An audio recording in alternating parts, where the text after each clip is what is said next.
Good evening and welcome to the Sunday Night Takeaway Show, episode 18. At the moment, you can see the three of us, the usual cohorts that you'll see on a Wednesday night. We may have other people joining in, but we'll see as we go along in that. So, first of all, as he's still waiting, I'll go to you first, Anthony. How are you doing with this lovely glory? Yes, not too bad. Nice hot sunny day. We got no rain here in Bristol, clear skies and all that. Happy St. Anthony's Day team, by the way. Thank you. And then just watching the game, the Man United in the Arsenal game. I got to be honest with you, there was really nothing in that game. I thought it was flat. I thought it was a bit boring. Trossard's goal wasn't a bad goal. Obviously I thought he took it reasonably well. And apart from that, that's all I can say. And all I got to say is that Old Trafford needs a revamp because the fucking leaks in that stadium, unbelievable. Did you see it when the players were down in the tunnel waiting to go out onto the pitch? The roof was leaking then. It was leaking behind Odegaard. I was like, bloody hell, what the do? So, but that's it, really. It's not really an exciting game, to be honest with you. No, we'll come back onto that anyway. How are we doing, Fuzzy? It's only 1-0. It was only 1-0. How shit must you be? It was only 1-0. How we doing, people? You insane. Hey, I'm happier, maybe more happy than I should be on the losing end of the game. But I predicted 5-0. We put out essentially a C team and only lost 1-0. Literally a C team and literally the worst centre back or pretend centre back we've ever had at the football club, which cost us the only goal of the day. So aside from that, quite an eventful day at work, quite productive and all. So I suppose it was a Sunday well spent. Plus then have me a lemon chickeny Sunday dinner with some cheesecake, which you saw me devouring. It's quite rich, actually. It's only a small slice, but yeah, it's pretty swell. Let's just say hello to the people in the chat as well. First of all, Darren Sullivan, Michael Arteta, fuck the season up. Michael Arteta, fuck the season up. Fuck the season up. 2, 3, 4 seasons now. Cloud. Evening, Henry. Good evening, and good evening to yourself. You have liked. Thank you very much. Good evening to usual suspect. Hope you're keeping well. We'll talk about the West Ham game shortly. Steve Cox, evening, Steve. How you doing? Evening, Tony. Evening, chatters. Acers, evening. Passing rain on Bristol Rovers tractor. Oh, yeah, definitely. Bristol City, though. Acers, come on. Bristol's red as well as London. We knew that. Big up DJ Crane. Big up Tony Tont. Fuzz, Anthony. Will you be Spurs fans Tuesday, Anthony? Havertz will be the biggest one, apparently. Jeez. I would never, ever support Spurs. Don't care. If they win, good luck to them. But I would not be a Spurs fan on Tuesday night. No. Do you know what? I think if this is like a game of 4D chess and Ange Postecoglou is like proper Spurs underneath the suit and tie, he's literally going to stick out bloody Timo Werner, Richarlison, Kulusevski, and some other poor son of a bitch as the back four. He's literally just not. He's not going to have a defense. He's just going to sit there. It's just like, sorry, mate. Just thought I'd stick about 11 strikers on the pitch. Yeah. Thought I'd give it a go. It's a bit like my FIFA Ultimate Team, isn't it? Playing my goalkeepers up top and my strikers in goal. Oh, what is that all about? What is that all about? I don't get it. Is it some twat who don't know how to set up his own team or something? No, it's just EA thinking that they know how making dream teams work. So they literally take famous strikers or famous iconic footballers known for the brilliance in their actual real life position, and then they change the position on the cards. It's like, for instance, my ultimate team, my draft at the moment has got Ruud van Nistelrooy as a goalkeeper. Wow. Literally as a goalkeeper card. Yeah. Why? Yeah. I mean, I pick it. It's great because I can run out of defense with my goalkeeper and actually skill past people. So yeah, it's EA for you. Darren saying good performance to get the win today, but we could have thrown the win in the bin. Garnacho was poor. Yeah, he made a few choices there. Yeah. Big up Tyler, T-Boys TV. Go and see this guy's channel. Great guy. We did a match preview on Friday regarding the West Ham Luton game. Tyler, if you are free, you can come on, guys. If you want to, you know that. So just let us know. Newcastle, we'll talk about obviously Luton as well going down, unfortunately, by the looks of it. He says Newcastle, Brighton, City will destroy United's defence easily. Yeah. Almighty part of depth, ladies. Getting the Python from a different angle these days. I have to hide it now. I have to push it the other way. Or if I just stick it like this. Haha, where's the passing now? Yeah. But he's definitely bulking out with that vest on, isn't he? Yeah. You can see. Yeah, all my shirts have become too small all of a sudden. I've had to improvise. That's that tight waistcoat where it made his arms just be like this. Look bigger. Yeah. No, I just took Anthony's dietary program and workout regimes, and it's literally within like 6 hours, I've turned into a fucking beast. It's great. But don't forget, we've seen Anthony's dietary requirements. Just show us what you showed us earlier on your dietary. What was my diet? Oh, it was a treat. I found it it was in the fridge. I don't know what it is, but it was a galaxy bar, and I thought, I'll take that. But I doubt if I'd eat it. So I can't eat a full bar. I was saying that, like, half a bar, and I'm stuffed.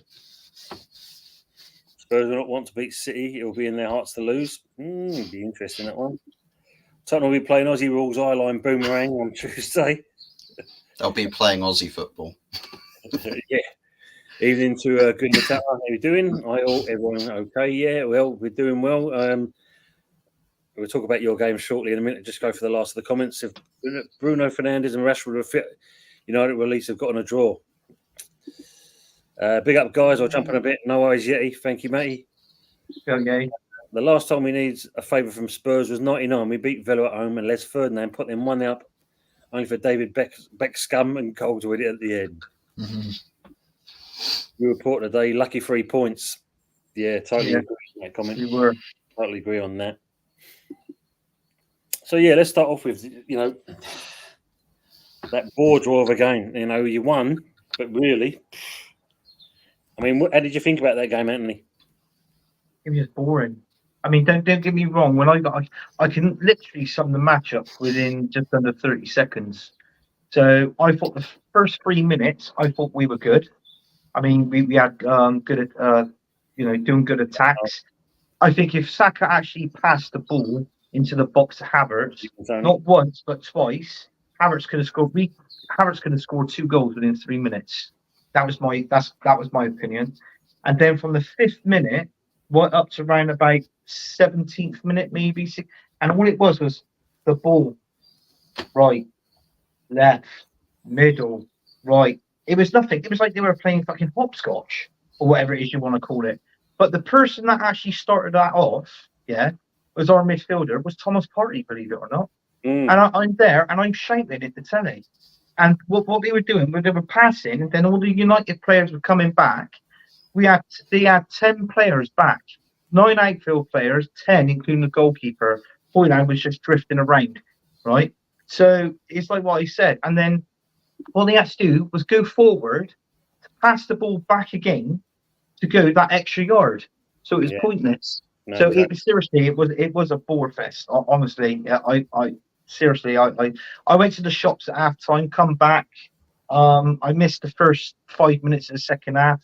obviously I didn't really miss anything. So that was that. But I just think it was. Listen, it was a win. We got 3 points, top of the league. Okay, great. It's nice to play shit and win games. It is. Don't get me wrong, but that game, it just wasn't for me. I could have put a lick of paint around the room or something. You know what I mean? Yeah. When as Tyler says here, the football games today were poor. Yeah, even the old playoffs, both 0-0s basically. So yeah, they weren't good either. I think the only one that where it got exciting near the end was West Brom with Southampton. Yeah, because they went. West Brom had a chance. As soon as they went out and it went down the other end, and his only way to keep his leg stuck out and that, they kept it scoreless. But that was probably about the only excitement in that game. But your game today, yeah, I mean, if you look at it, as we said earlier, if it wasn't for Casemiro just kind of strolling out from the back, then yeah, Havertz should have been clearly offside. And you know, fair play to him. You know, if he read that line, then fair play to him. But other than that, considering as he said, it's Team C that went out today, and it did a job. And there's only one mistake that's cost them. But is it enough for you to get over the line? That's the question. Well, you look at the table now. I mean, we're only 3 goals above Man City. Yeah, and we got Everton last game of the season. If you or Tottenham do anything against Man City, then fair play to you. But if he's going to just go down to that sort of like goal dip, we seriously, we have to beat Everton now. I think we have to beat them at least 3, maybe 4-0 to do anything. Do you know what I mean? Everton, well, yeah, we'll go back to that. So let me just go. Evening, Matthew. How are we doing? Evening, all. Arsenal didn't take advantage of a poor United defence, but for Arsenal, it's a win. I hope City slip up, but can't see it. I predict Arsenal to win the league at the start of the season. Yeah, it's going to be in the lap of the gods, I'd say, in this respects. Steve saying Northern Soul all nighter after this actually shows players and platform. That's for you, Fuzzy. Yeah, Northern Soul all night after this hot fuzz. So your flares and platforms. He's already got the waistcoat to go with it, Steve. Oh Christ! I mean, in terms of just this result on its own, it's not actually all that bad. No, I mean, I suppose to some extent controversial, but I think it's factual. Wayne Rooney called out pretty much everybody on the injury list and saying half of those guys would have been fit enough to play today. Some of them are not actually that injured. Yeah. They want to save themselves for either the important cup final game or for then the Euros straight afterwards. So it's probably a tactic. I mean, he said it himself. He's seen this happen before with some players. He knows how they think. And it's just like this team that we had today. Of course, we sit here and say, well, what if?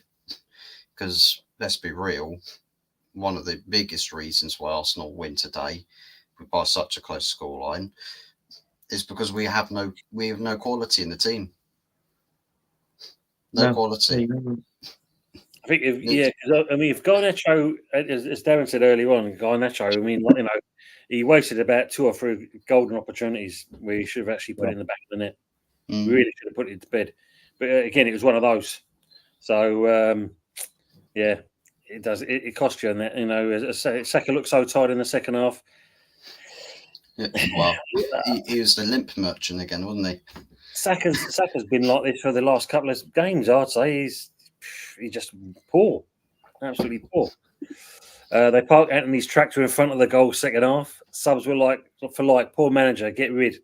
Yeah, they were poor choices. I mean, like, you know, don't ever park the bus. Always park the tractor. Park the tractor. Party looked sloppy. Yeah, there's a few things there. Tyler saying thought Amrabat was decent. Yeah, he didn't have a bad game. Yeah, I think there's one moment difference maker. A lot better in that position, might I say, than Eriksen, and in certain respects, how Mason Mount would have played there. Him and Mainu, good performance. I think there was one or two kind of sloppy passes from him, but the rest of that was he played fairly decent. I'll give him, give him that. But would you agree, Fuzzy, that Man United team was an absolute? It definitely was a poor Man United team. It's It one of definitely the was. worst Man United teams ever played or ever started in Yeah. the past 10 years. LVG, you go back to the days of LVG. Remember the days where he'd constantly be sticking kids in the team. Literally every single week there was a new graduate getting into the starting lineup. Mm. It's like that. It genuinely is like that. City win all their remaining games, in my opinion, which gets them over the line. I don't think that's going to be the case myself. I was just back from the gym. He's just back from meeting Jim. Jim, how did Fuzzy's meeting go? Who's Was it all right? Yeah. Did Jim fix it?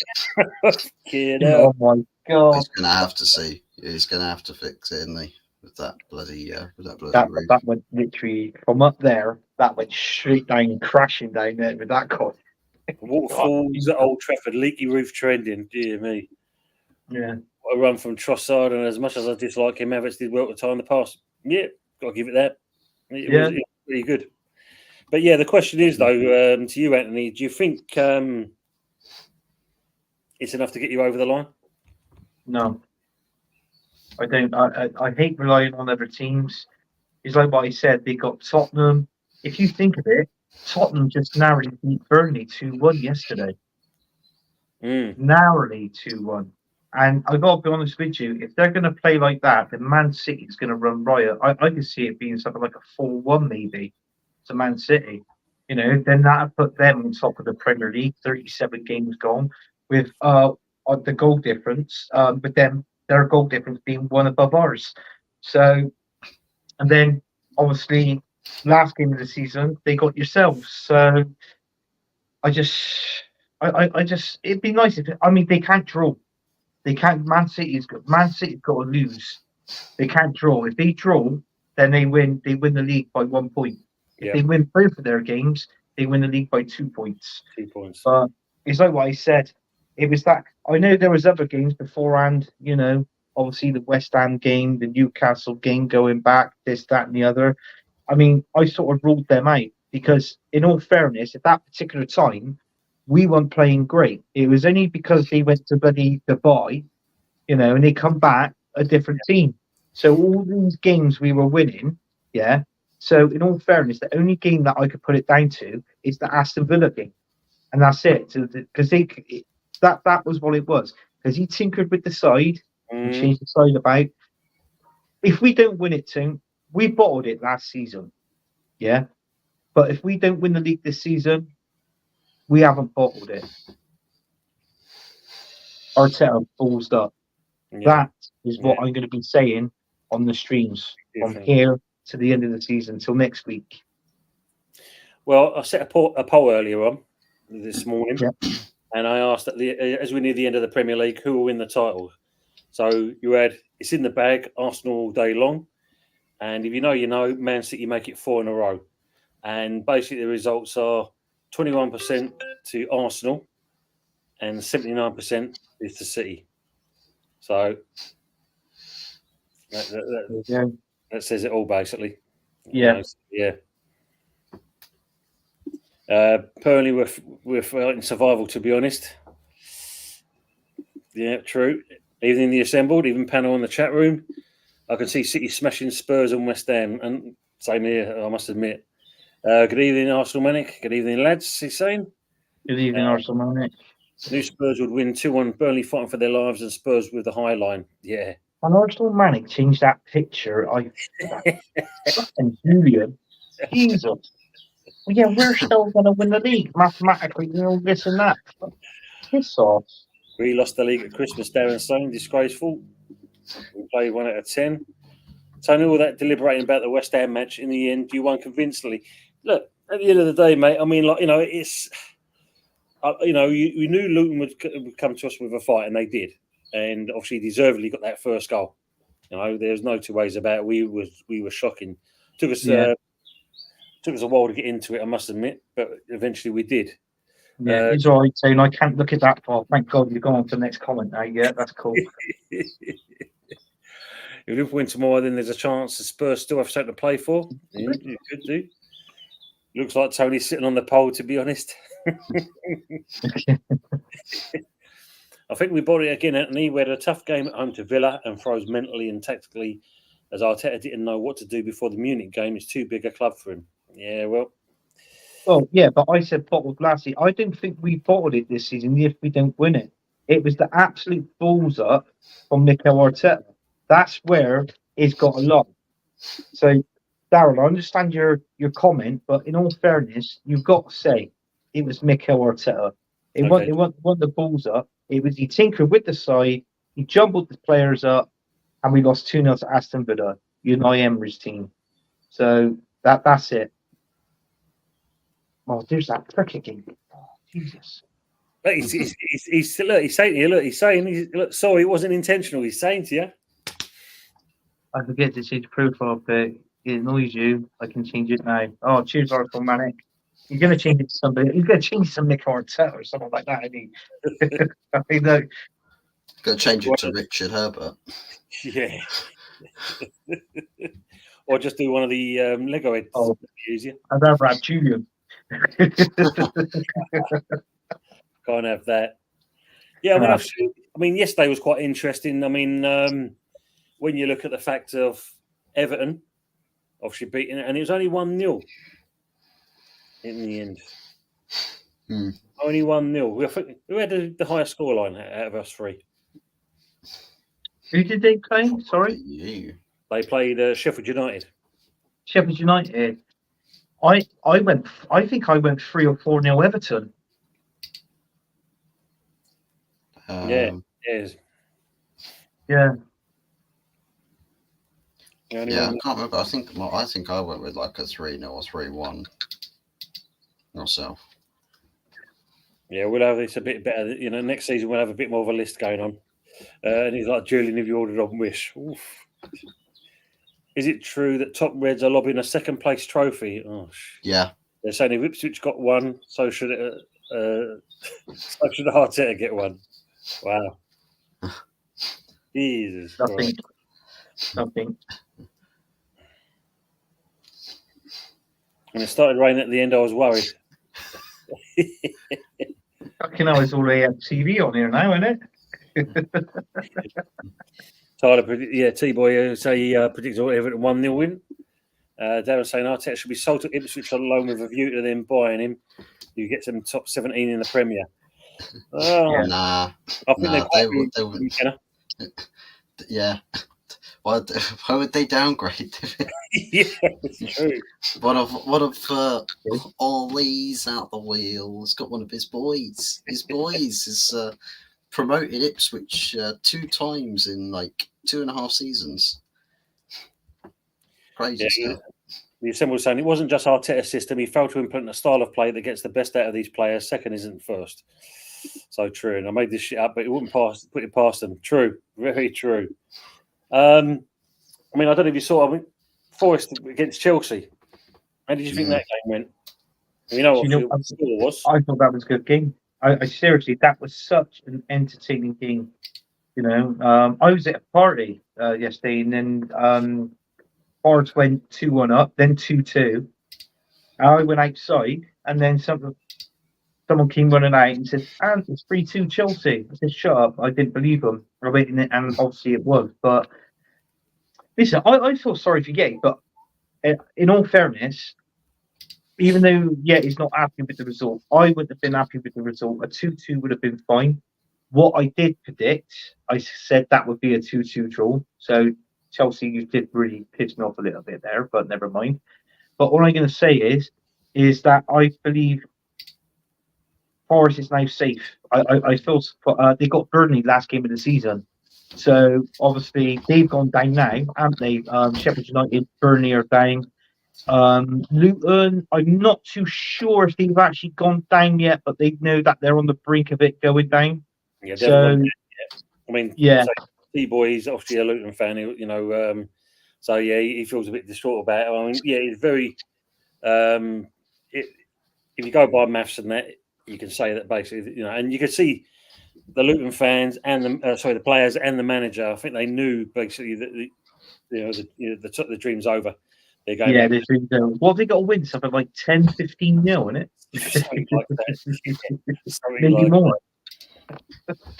Ulster fan TV get out of our club. Big up Fuzzy, big up Stephanie. Hope you're keeping well. Big up, Steph. Evening, Richard. Evening, lads. 13 likes, so good.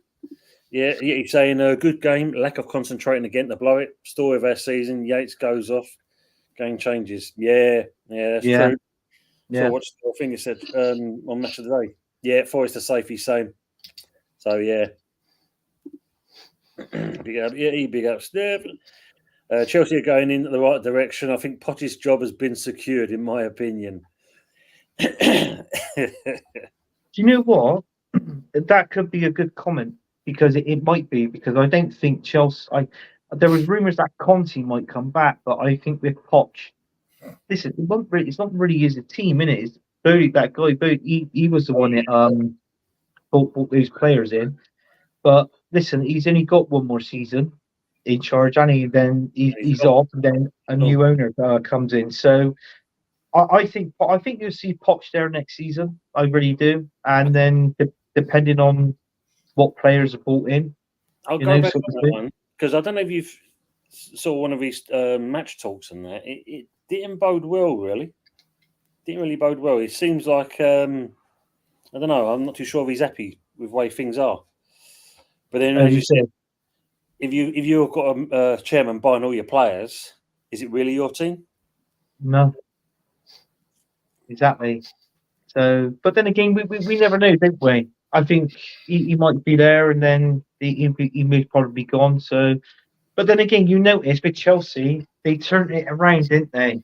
Like the last quarter bit after what would you say? Around about beginning of April time, something like that, end of March, and they started progressing a little bit more, getting some wins, gradually sneaking up the table.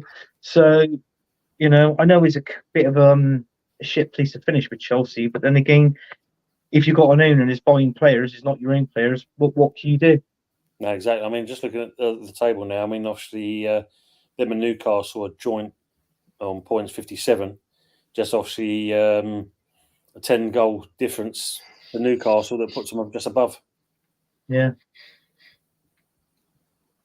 I mean, sorry, that's one. See what I was saying. I said a few weeks ago on a channel, Chelsea would end the season well. Yeah, and they have been. Yeah, as Anthony just said.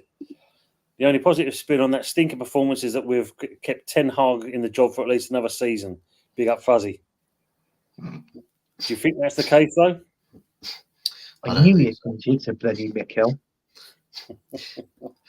I don't think so, to be fair.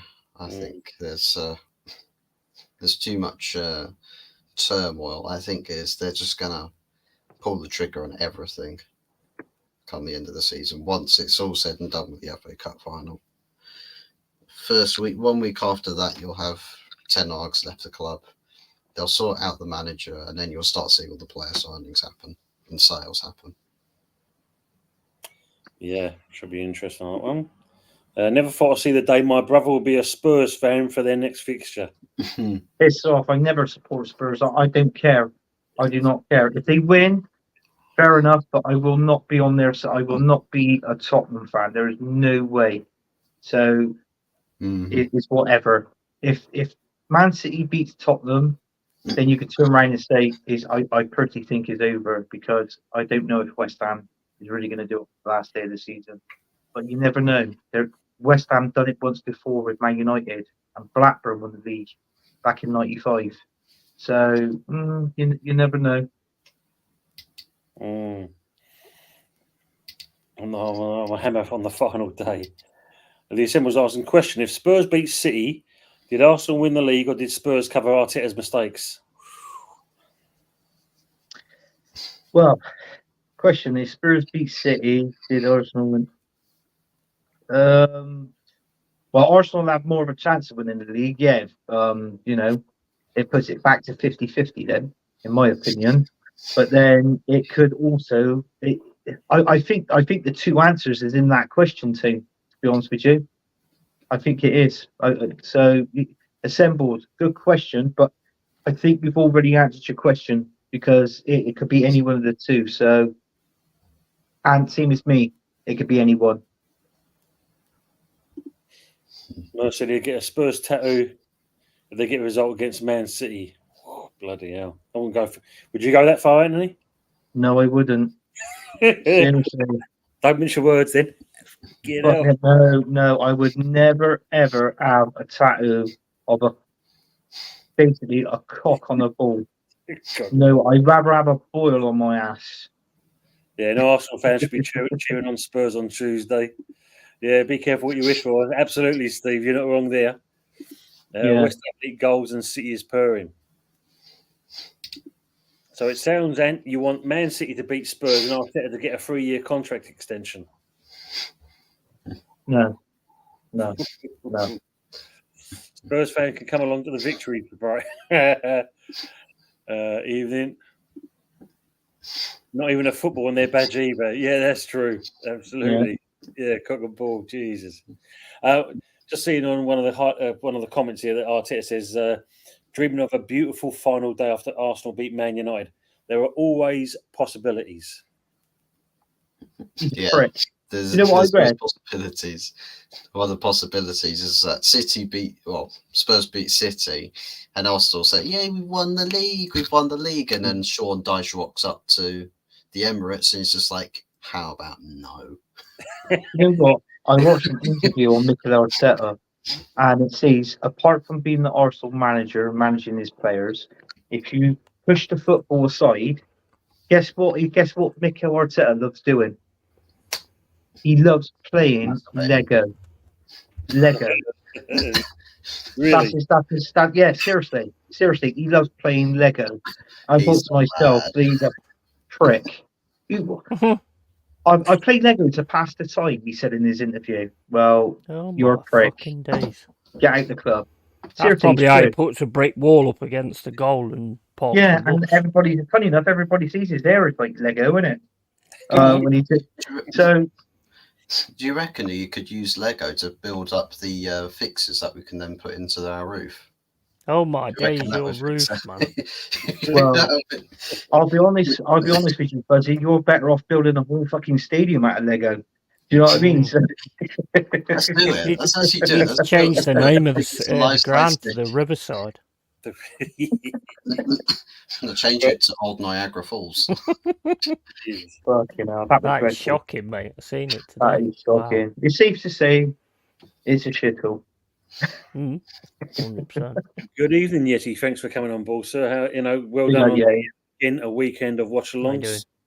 Well done on that again, matey. Yeah, all good, man. Good How you doing? Glad to be on here and that, but I'm shocked. I'm disgusted at what I've seen today, to be quite honest. And I'm not talking about a leaky roof. I'm talking about a leaky manager that's got a fucking no clue whatsoever. Yeah.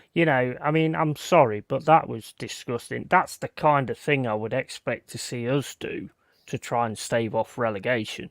Yeah. Do you know what I mean? It was pathetic. Absolutely pathetic. There's so many players on that pitch that just wasn't about it. But what does Arteta do? Oh, like-for-like subs. Ooh, you know what? That is the biggest sign of a poor manager that you can get. Just like-for-like subs, doesn't change anything. You got the goal, fair play. It's onside, there's a mess up there. But fair play's on that. But you could see as soon as you went 1-0 up, you was thinking, we've won this. We've won this. And I just wish Man United had something a little bit better to go, no, you fucking ain't. But, it didn't happen. But this guy has got to go. He is absolutely clueless. Honestly, he's absolutely clueless. Sorry, but that's just my opinion on it. As for Forest, we're up. All good on that one. Wasn't happy with the game, to be quite honest with you. Thought we did okay. But then, again, we lost concentration again. And we had nobody in the midfield. As soon as we took Yates off, that was it. That was the end of trying to block it in the midfield. Yeah. And if you're going to play a counter-attacking style, then you've got to be able to block it in the middle and then start your counter-attack. If you're doing it from a low block and making those kind of concentration mistakes, you're going to be in for a bad time. You're giving free kicks away and penalties and all that kind of thing. So yeah, I'm happy that we got up.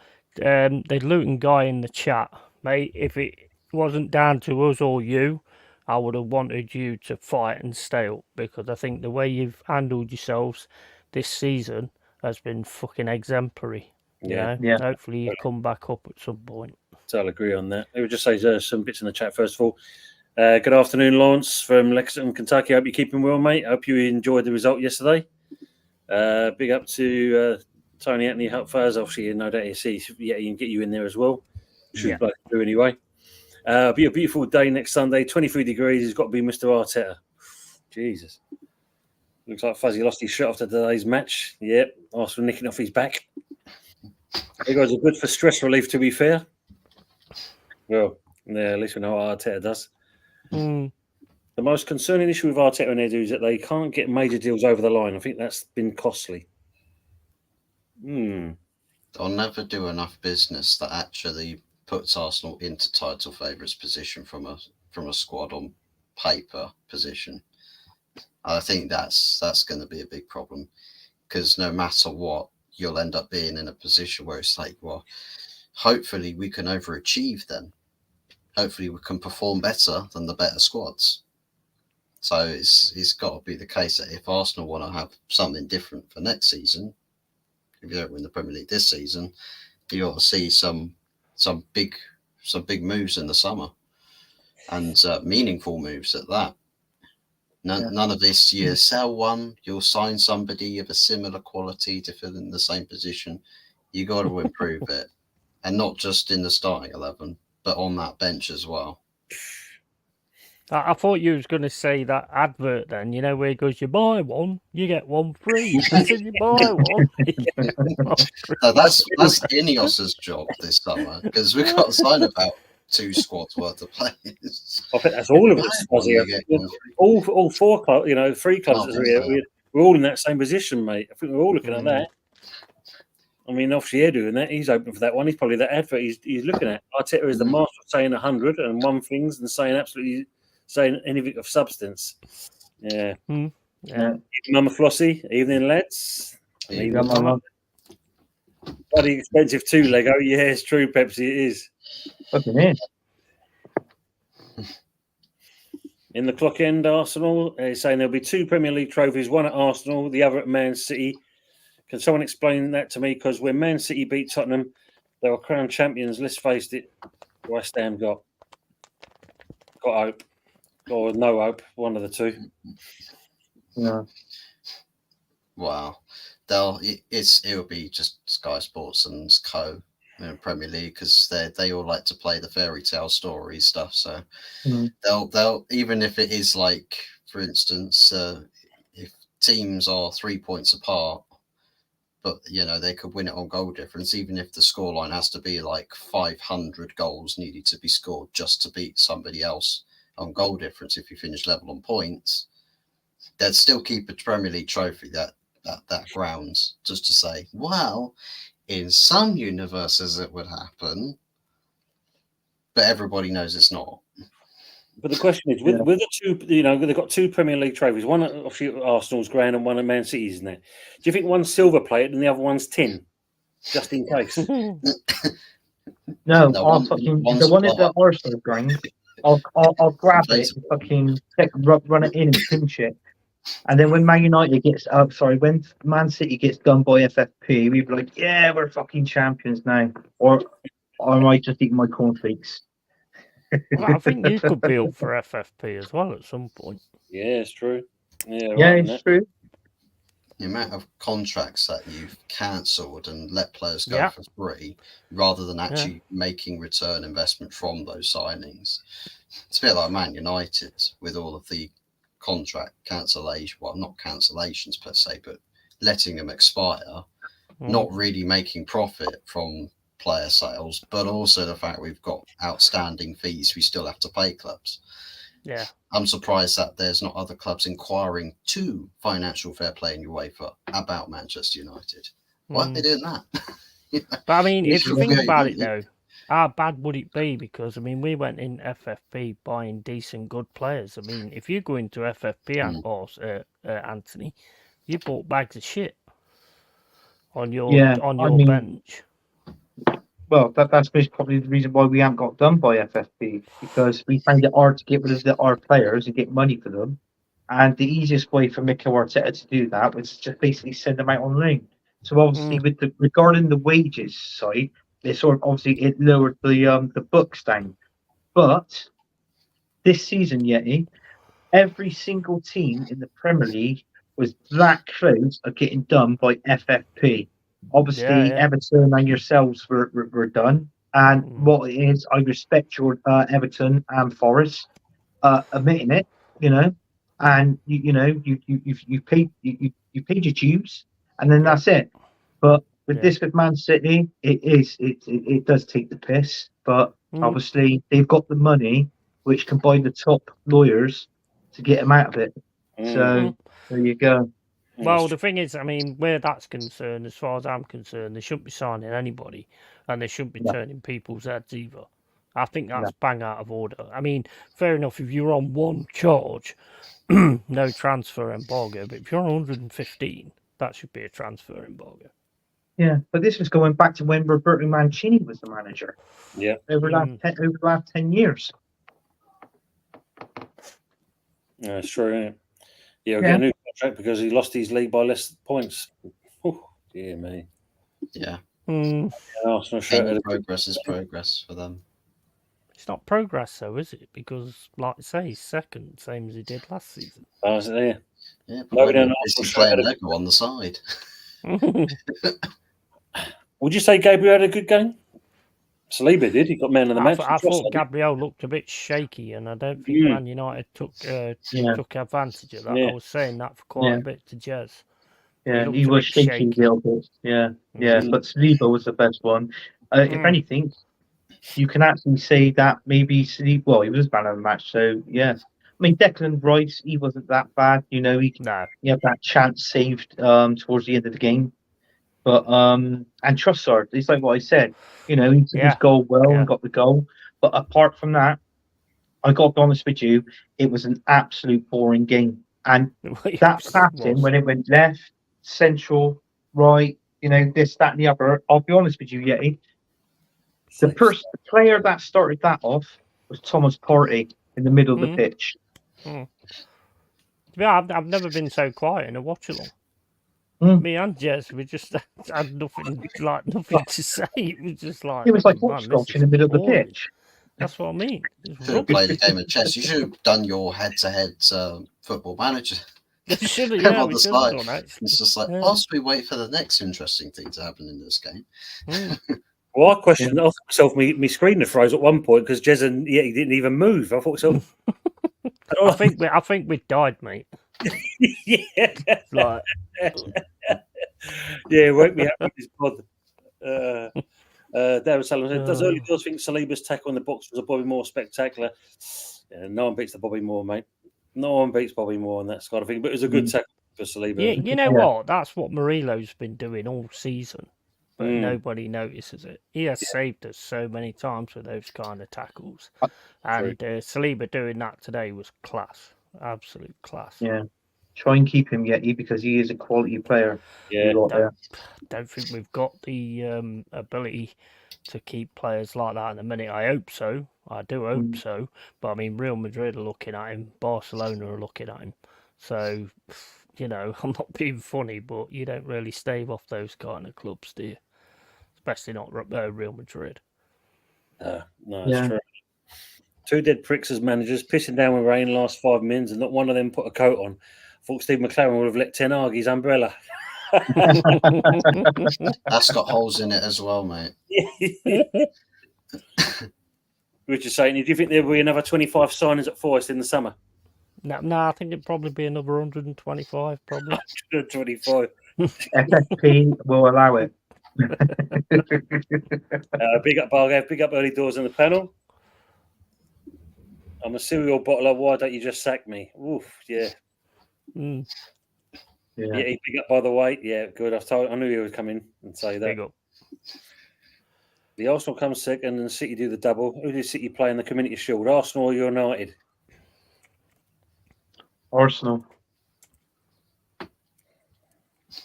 Yeah, Arsenal. Back it, look, United, Arsenal again, winning it all. What the fuck's all about? It should technically be Liverpool because they won the Carabao Cup. Technically speaking, because they're the next nearest number of trophies won by an English club. Mm. Plus, technically speaking, it'll be quite an interesting matchup as well. To be fair, because it'll be a new. The straw chewing gooner. I drive a track. Right. Yeah, I rather support my own team than support that lane. Ooh, arr. Ooh, arr. I got a brand new combine harvester. I'll give you the key. All together now. Stickcock is worth 17 billion. Arsenal generate 460 million pound a season. Wow. But unfortunately, I mean, you look at it. He's worth 17 billion. His missus is worth 25 billion because she owns Walmart, and then, but none of that comes into it. But if I don't know, I mean, Fuzzy's a computer expert. If he Googles Stan Kroenke, look at what he owns. Seriously, look what he owns. He got so many billions injected into that. With Arsenal, it's like a small investment policy on the side. And I personally don't care less if they think if Arsenal's going to win the league or not. So I don't know. What do I know? All I know is that we've got a shit manager, and I just want a new manager and some decent players at my club and win the league. I still have a feeling there's going to be a shock, to be quite honest with you. Would you deserve that? Not really. Not based on what I've seen today. Big Arsenal as runners up. Big up, gentlemen. Big up, Eros. Hope you're keeping well. The Ten Hag looks like a supply teacher on that touchline. Dresses like one for sure. Yeah, what the hell was that suit he was wearing? Oh my days! The waterproof one. Yeah. It's like when you go to the jumbo sale and it's like the last one on the thingy, isn't it? Yeah. Oh, I'll have that one. It's the one with the elbow pads.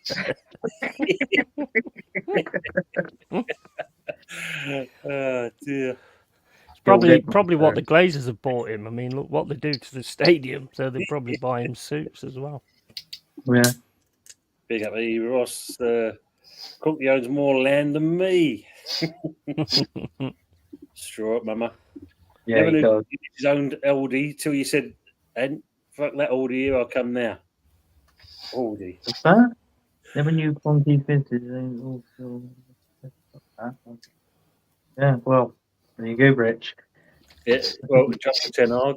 Yeah, Jungle Ten Hag. Needed McLaren's umbrella. Sorry, Walmart. Yeah. I mean, obviously, you was doing the watch alongs yesterday, Anthony. I mean, Yeti, not Anthony. Yeah. Yeah, I can see the resemblance. I don't look like what? And I got some stars on my t-shirt as well, Mike. Yeah, so which one you want? Was any cups held up when you got that? Yeah, loads of fucking cups. McDonald's McFlurry cups. Yeah. The Biscoff ones. I like the Biscoff ones are quite nice. You can Biscoff. Yeah. Did you actually see the West Ham Luton game? I did. Yeah, and I was watching it. I was listening to the comments now. I actually, the first goal that Luton scored, I thought to myself, here we go. Yeah. I was thinking exactly the same thing. I thought, oh my days, because at the minute, at that time, it was looking really bad for us because Burnley was getting it sorted and Luton was getting it sorted. You was all over the place, absolutely all over the place for that Lokonga goal, where he just comes in and heads it. There's nobody anywhere near him or anything. So I was a little bit panicked, but I did, in the back of my mind, think surely West Ham can sort of show their quality and just pull a little bit. A bit out of it, and you did. Fair play to you guys. I mean, the only ones that fucked it up really was us. Yeah. I mean, because obviously, listen to the scorelines going through and that, and I thought, I think Forest is going to do pretty well here, and of course, had to go out and then come back and see the Bath to beat you 3-2. Yeah, I mean, looking at Luton, yeah, you can see they can play some good football, but I think we've said this before many a times. It's that last part, not being funny, just a little bit like with Arsenal. Just a bit over the line, can they? No. So, and as I was saying earlier, you could see that they'd gone up to where the fans were. You could just see it in their faces. They knew that, mathematically it's probably nigh on impossible. Yeah. And as you said, yeah, I agree. If you weren't in that position, then yeah, you'd rather see Luton stay up. No, 100%. I mean, they was like us when the last season. They had a real fight about them. And I mean, the other two, they weren't really anything at all, was they? No. But Luton really had a fight about them. And if it would have come down to it being against Everton, I mean, even though Everton's my second team, if it was Everton or Luton, I would have been Luton all the way because I like that fighting spirit. I mean, what did you think about? And this goes to the three of you, and obviously people in the chat. What did you think about the final whistle at West Ham and Moyes walking around the pitch? Do you think like the fans showed him respect? I didn't see it, to be honest. I mean, from what I saw, I watched it on YouTube this morning. Fun of it. The one thing he didn't do, which you normally find like when it's the last home game, don't they? The old microphone comes out and thank you very much. But there was none of that. Yeah, but I mean, you can't blame him, really. I mean, there's already a manager being thrown around and all this, that, and the other. So, I mean, this is why I thought, that you might throw that game because the players aren't going to be interested. He's ready to leave anyway, and you're throwing around other manager names and stuff, which I find a little bit disrespectful, to be fair. Yeah. And, so maybe he just didn't give a toss. I can't really blame him on that. No, I'll give him his dues. He did go round and he was waving and saying thank you. At the same point, whatever the fans were saying, because you couldn't hear it too clearly, but he was kind of like, giving thank you very much and so on. I got your European trophy, and there was times where you was looking really good as well. 2-3 seasons ago, you was looking really good, really good. This season, he was fifth at one point. We was fifth. Mm-hmm. Yeah. And of course, then the injuries come in, and obviously, but yeah, I mean, unfortunately, we're at the face of all teams in the Europa is bloody Leverkusen of all teams. But yeah, I thought it seemed fitting anyway for Moyes, but at the same point, I can understand he didn't want to sign the contract. Yeah, the contract was on the table by the county. He didn't want to sign it, so you've got to respect that thing. But I agree with you, Yeti. You don't kind of band it around that. Oh yeah, we're looking at this manager, that manager, that. It's like, we've still got one in charge. Yeah, exactly. Well, it upsets the players as well. What the hell is that? Is that this is what I found. It's allegedly Alejandro Garnacho after his bicycle kick. Is Michael Jackson in a Peter Schmeichel kit with his hair? Looks like a spitting image puppet. Well, Al Garnacho's got that stupid haircut. That's it right there. Can't beat it.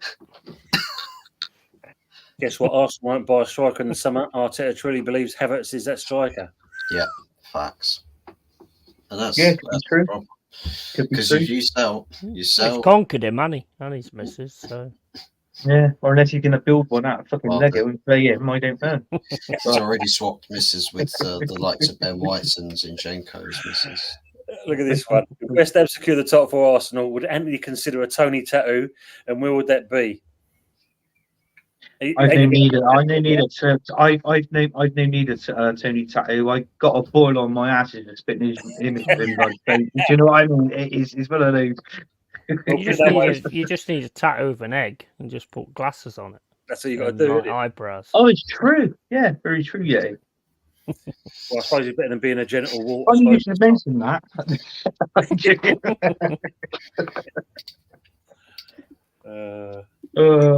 No European star on the AFC shirt is there yet? Like Forest and Man United. No, European star on the FC shirt. No, mate. Honestly, these people are pretenders, man. I mean, you got West Ham has got a chocolate European trophy. Yeah. Oh no, wait a minute. Fuzz is there. That's okay. I'll leave that.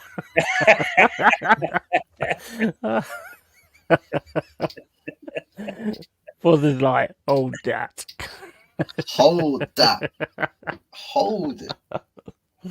Who would have thought a chocolate brown wife beater vest would ever look good on anybody?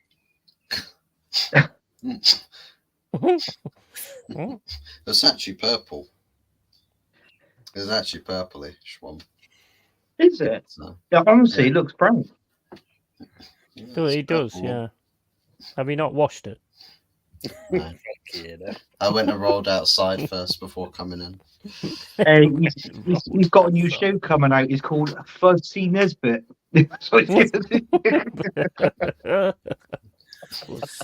No trophies, no finals in 4 whole seasons. If Arts continues to win nothing, this team will not be here or remembered. No, it's not. Shout out to the United women's team though, winning on the same day United losing to Arsenal. They go and win the FA Women's Cup. There's a banger of a goal. That was the first one anyway. Did you say someone on this panel reminds you of a job centre manager? Yeah, no. I missed the Luton West Ham game last night at BBC On, waiting for it, and it was the bastard Eurovision contest on there. Oh my BBC Two on, fair play to Moyes, though. Great respect. Thanks, Richard. I've seen pictures of that. Oh my days! It was a mess, wasn't it? Apparently, it was all over the shop, and we got 0 points, didn't we? It was a rainbow unicorn festival, basically. I didn't Yeah, know. I'm glad I didn't watch it. I didn't ever watch it. Moyes might want to make a point up the Etihad with a technical masterclass. Be nice if we can. Do you think West Ham can do something at City's ground? Last game of the season? They can, but it's not really likely. Yeah. Well, they could get the ball for at least 1%, I suppose. I mean, I just watched the highlights of the Tottenham and Burnley game, and fucking hell, Burnley were absolutely shit. Now they're showing now the highlights. There you go, Nottingham Forest versus Chelsea. There was all the highlights of the weekend that I got on my telly here. But I got to be honest with you, from what when I kept looking over and seeing Tottenham, I thought they were shit in these highlights. So I can't see Tottenham really doing anything against Man City. If anything now, Tim, I think if anyone could step up to the plate, maybe, fingers crossed, it might be West Ham. I'll cheer West Ham on, but I'm not fucking cheering Tottenham on. No. Why would you? No. I mean, I watched the Spurs-Burnley game, and to be honest, I mean, Burnley was getting through them quite easily, to be fair. Yeah. Just couldn't really finish, and then Spurs obviously got it sorted. I mean, there was one chance for Brennan Johnson, which I've been telling him ever since they was going to buy him. His decisions is the problem, and he gets it on the right hand side. If he puts it in the centre, Son's there to put it away, but no, instead he goes for the shot. That's one of his biggest problems. Yeah, his crosses are woeful, aren't they? Absolutely woeful crosses. Yeah. He don't like doing it, so he don't learn to do it. I don't think he likes to shoot. So. They're like Man United wingers. No one wants to fucking cross, to switch the inside and shoot for about 50 yards. To be honest, mate, you should be quite proud with what your team did today. To say you had a really understrength team, and some of the young lads that came on, he was all right. Minu was okay. Gallo was decent. Yeah. I think today the team you saw was filled with the players that would actually still care about playing for this club. Yeah, probably right. Barring one or two, perhaps, but the rest of them were all sat at home, faking their injuries. I mean, your favourite was on. Your favourite was on McTominay. Yeah. No, that's Anthony's favourite. He loves them. He absolutely loves them. I'll tell you what, though. Our defence is so bad. The defending is literally off the charts. It's so bad that even outside and off the pitch, it's woeful, right? Get this. A YouTube prankster managed to dress in a like a full kit wanker, right? Full suit wanker. literally managed to bypass security, get on the Man United team bus, sat down there for a solid amount of time before the security only just somewhat half spotted him before removing it. We can't even defend the team bus, people. How are we going to defend on the football pitch? What's going on? To be honest, I mean, the start of the game, Arsenal was all over you. Yeah, they were looking like they was going to. First 3 minutes, Havertz could have scored 2. It only took Saka to pass that goal in the 18-yard box to Havertz. He was literally free. He had no one around him, Havertz. That wasn't once, that was twice. Yeah. What's his challenge here, Anthony? What's that? Anthony, do you accept the OSG challenge to an arm wrestling contest? Piece of piss. Old school gunner, God blimey. See, do you know what? I'll beat it with my pinky. That's who it was. I wondering who it was then. Yeah. Old school gunner, I'll beat it with my pinky. Yeah, he's. Lawrence saying that European competition and no dent from the bench killed us. Yeah, it seems to be the story of the season for us. One thing I will say for Arsenal today, though. Yeah. That's the first time I've seen somebody have a shitter bench than you this season. Our bench was under 18s. So true. Yeah, Steve Cox is saying how unprofessional and disrespectful of Moyes to be arranging his next job with Talk Shite while still being employed by the club. Yeah, because he's going there, isn't he? Yeah. Good evening, Stu. Hope you're keeping well. Good evening, everyone. Sorry for the caps. No worries. We all heard you. Cereal bowl haircut. Oh, I can't remember. I had used one of them years ago. Lawrence saying, good shout, Yeti. Not good publicly looking for a manager when you still have your current manager on the pitch. An almighty partner of Unprecedented Depth says, talking of stupid haircuts. It's like the party. Oh, Buzz. That was a stab wound, That's out of line. Let's see your parting. He's just parting conducted by Moses. Here it is. Your parting is like Moses parting the sea. That was like getting shanked in a fucking jail cell bathroom. Yeah, they fucking missed. Shit me here.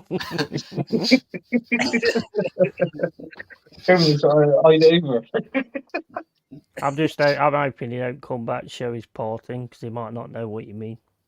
It's true. We don't want to see that parting. Parting of Shit Creek. Oh, I've got a chucky vest. Dear me. We need midfielders and fullbacks upgraded on Nketiah, but top of the list Arteta out and a top class manager in. That's something I forgot to say as well. I was on X this morning and looking at the Forest stuff and all this that and the other.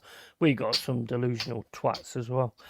And basically one guy who's like supposed to be in the know, I think he should be called punched in the nose to be fair, but basically says that Arsenal are getting rid of Ramsdale, Emil Smith-Rowe and Nketiah. Yeah, and he said they could all like do a job for us. So I turned around and says, how can Nketiah do it? I'd take the other two, but how can Nketiah do a job for us?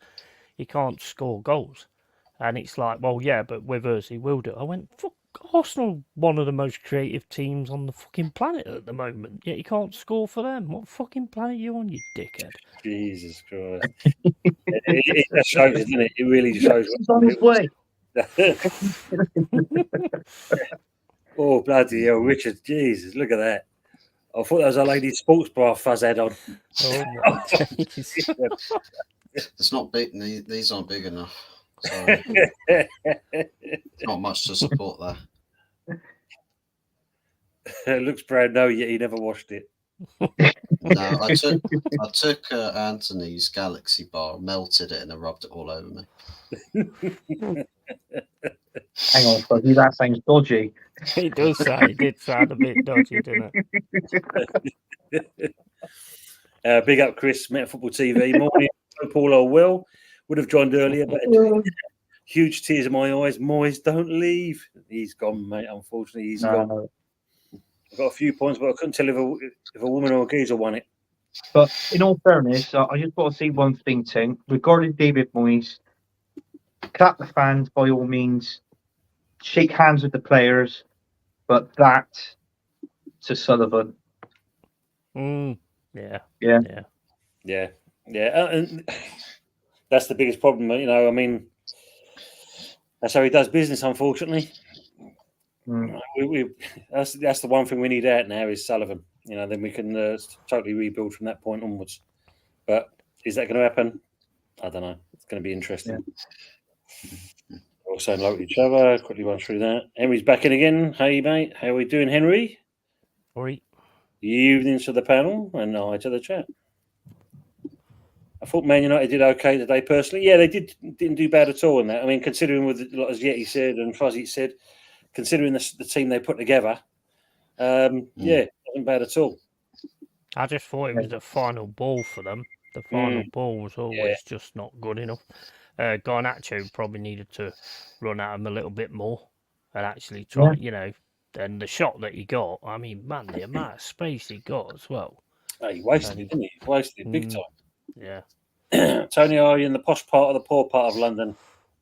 The East End is always the posh part, mate. Just look at him, you can tell. That's where they rough and ready. That's where the real people come from. There's a picture of his restaurant in the background. I mean, the good thing about West Ham's game yesterday, obviously, do you remember the young lad George Murphy when he took the head injury? Oh yes, very good goal as well. Moyes showing his masterclass just before he leaves, and that I'll show what substitutions. First touch, wasn't it?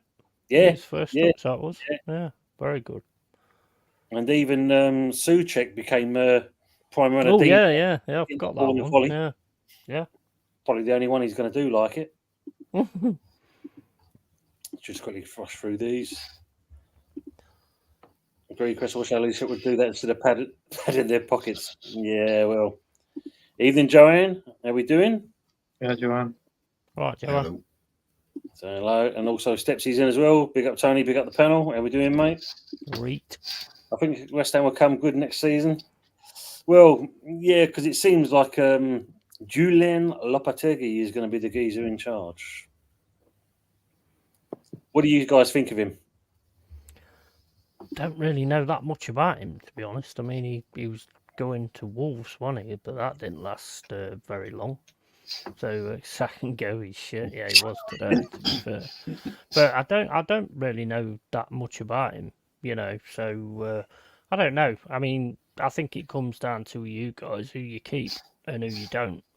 Paqueta's going to go. Kudus yesterday, I thought was awesome at times. He was making things happen. And, are you going to keep him? Because obviously you've got to keep those kind of players for Lopetegui to have a good start. No, exactly. I mean, funny, this comment that the disabled team has put in, Sullivan will lead the football inside to Stuyton. Well, Lopetegui is not going to be manager. He's going to be head coach, so he's going to be working quite closely with this Steadton. So hopefully from that, apparently they're already doing deals already. They're looking at players. So it could bode well for us. It'd be quite interesting to see if it comes to that stage. But time will tell. Because, I mean, I think he was Wolves manager, didn't he? And I think he went as soon as he got there, didn't he? Or something like that.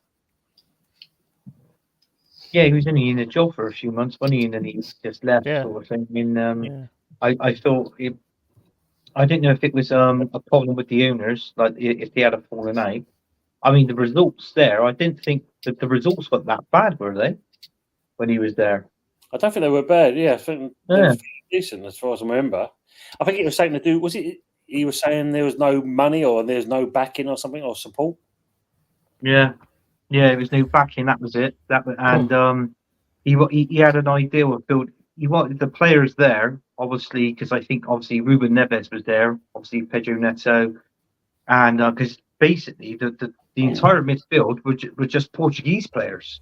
So what he was trying to do was build a team around his midfield, technically around that midfield. But he said, "Look, we can't do it. This, that, and the other." And obviously, they had a bit of a falling out, and he just left, sort of thing. So, I think he might be a good manager if you'd say.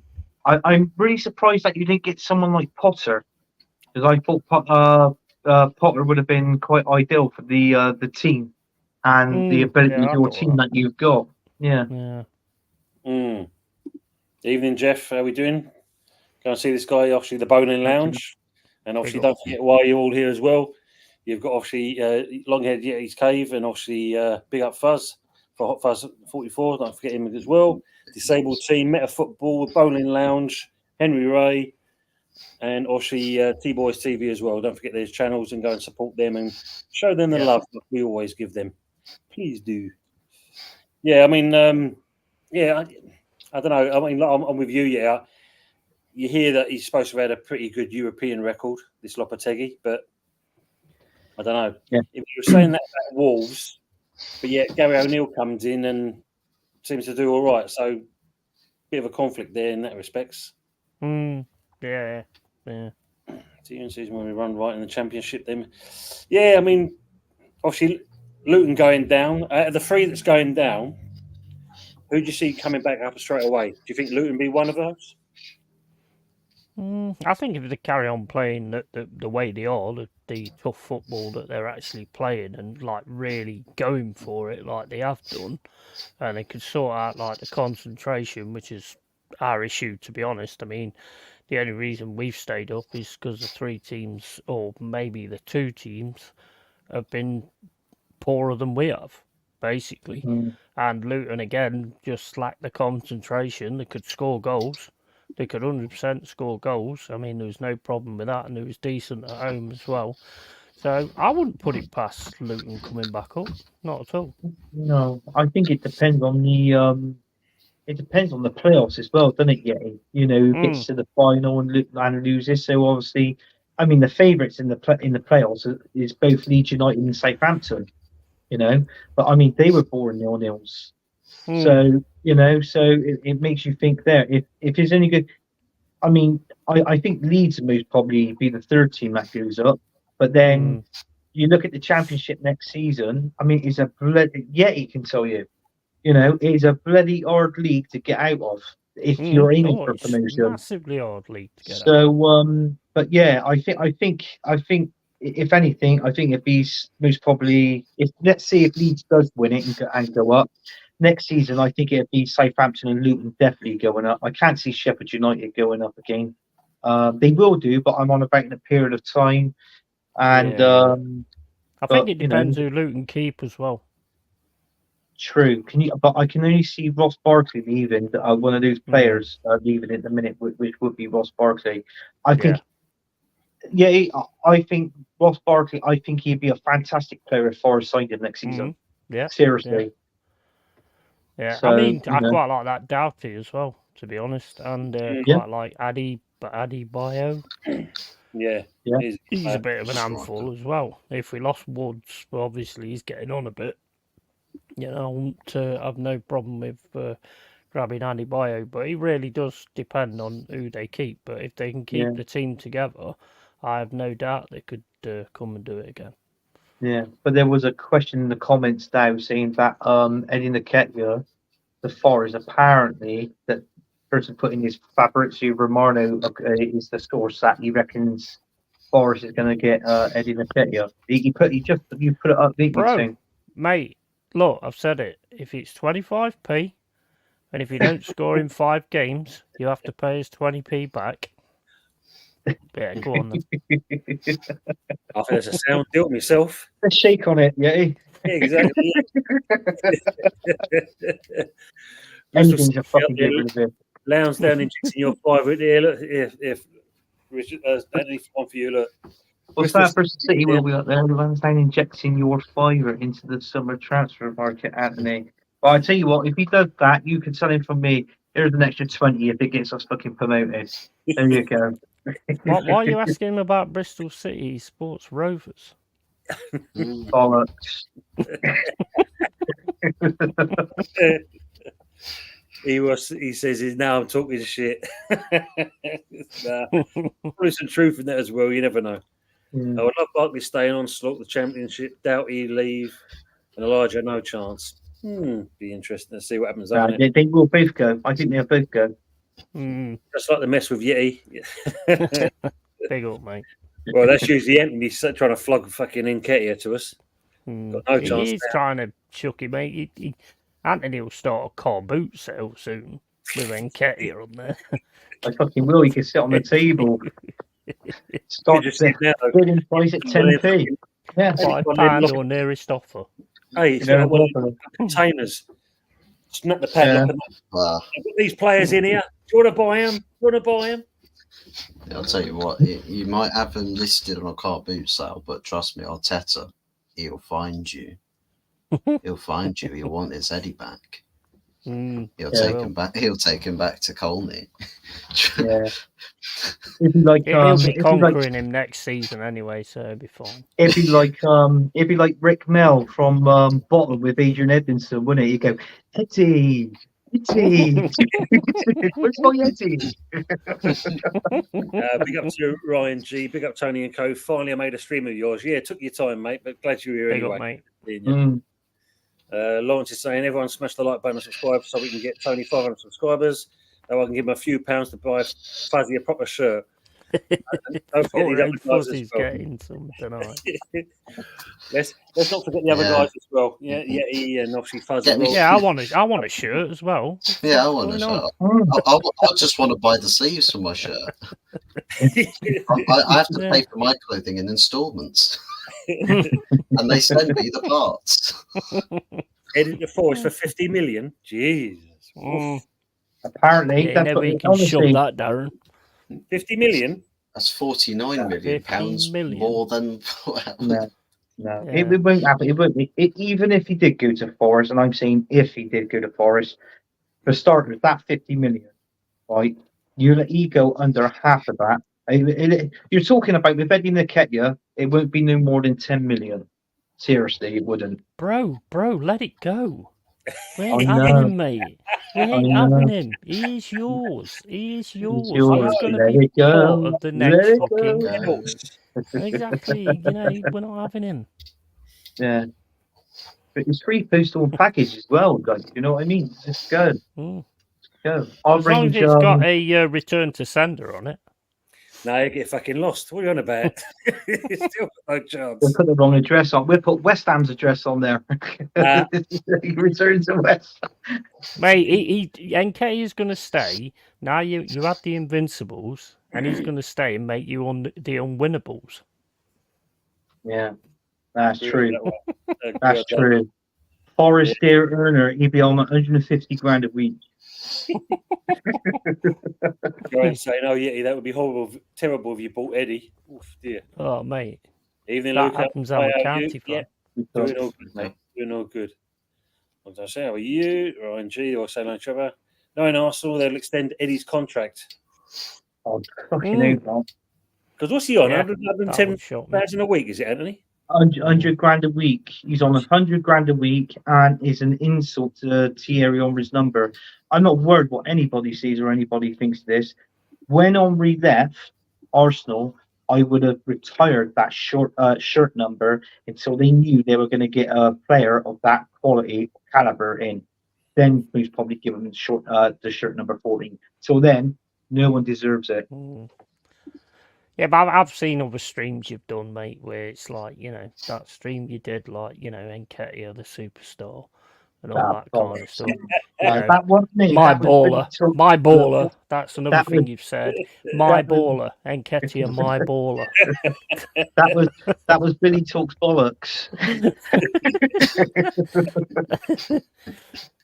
Joanne saying, take out to a car boot and sell. All those things are shit. Oh dear me. Arteta's hobby is building Lego. Arteta got Lego Air. Yeah, it is. You want to go Legoland Windsor, then you never fucking find him. I hope so, because you could piss off there as well. You'll come back with Lego Windsor, the football club. Assembled his 25-man squad built out of Lego characters. It's got the same haircuts too. Yeah. You guys happy with Lopetegui taking over at West Ham? I mean, look, time to be tell. I mean, we've got to give if he's going to be if he's coming in, we've got to give him a chance. We've got to see what he can do. and that's all you can do, really. You know, it's one of those. Isn't it? I mean, personally, I don't support West Ham. It doesn't bother me. I mean, hopefully they might get Steve Cooper, but he's obviously got to be sacked first. So that's Dave it. Cooper. Who's Dave Cooper? Dave Right? Cooper? Who's Dave Cooper? Did he say Steve Dave? Cooper. I thought he said Dave. No, I thought he said Steve. Dave. No, Steve Cooper. Plonker Rodney. You heard it, yeah, didn't it? Dave. You definitely said It's Dave. like what was his name? Jeremy Cricket. Oh my days, Jeremy Cricket. Yeah, oh, you look like Jeremy Cricket off Pinocchio. Jeremy Cricket. Yeah, but when I said about Pornhub, I was talking about Pinocchio, you know, with the old. One of those. Yeah, I know what you mean. The old. Yeah, we all know the same. Yeah, I've got to dust that video off again. Watch it again tonight. 45 million. Not dust what off? Yeah, it's been a while. Oh, this is true. Yeah, true. He's coming yet. Don't forget English tax for Eddie. Yeah, he's English not. tax. Evening, Luke. Have you keeping, mate? Good to see you. If he did come, Eddie Nketiah to Forest, and you did a show, what would your show? First of all, what would the title of your show be, and what would you say in the show? I'd say, what a bag of wank. What have we become signing this piece of shit? He can't fucking score for Arsenal. How the fuck's he going to score for Forest? Absolute fucking shit. Send him back to Arteta, the Lego-headed fucking pube-wig twat.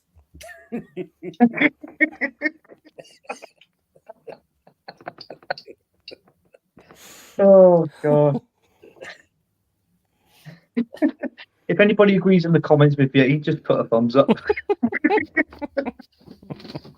You want to see Yeti's new show? I don't mince my words. He's on a Thursday evening, 7 o'clock. You'll see him saying all shit, just making sure. Ryan P took his time out to walk down to the north to get to here. Poor sod. 50 million for that piece of poo, more like 50 pence. Hello, he's got up. Piece of poo. He's got up. He's got up by 25 pence. Yeah, you're overpricing him there, Joe. Got no time for Nketiah. He was on the M4 coming down to Bristol City on loan 2 seasons ago. His mobile went off and he fucked off next junction to Leeds. I told you, we didn't want him. We didn't want him. Mm. That's a lot of poo, Jared. Jesus. Arsenal have confirmed that 7 players will leave Arsenal. The breaking news that Havertz will get the number 14 shirt. Whoa. What would you think about that, Anthony, if that's the case? No. Even though Kai Havertz's been improving, yeah, but no, I don't agree with that. It's got to be Ollie Watkins. Give it to Ollie Watkins. If we sign Ollie Watkins, let him have the shirt number 14. If not, if we don't get Ollie Watkins, then that shirt should be put to bed, sort of thing. You know? Yeah. We're signing Chopper Harris from Chelsea. No, you'll sell Nketiah and you'll sign Nicholas Jackson. Oh, wow, yeah, you imagine that. The stink of so much shit at the Emirates, your eyes will be stimming. Everyone's leaving with eye checks and everyone's Chelsea got fans eyes. rate him now. Chelsea fans rate him now, honestly. They like him. They see a player in him. Cole Palmer's going to be the one. I can see a player in Scott McTominay. Classy.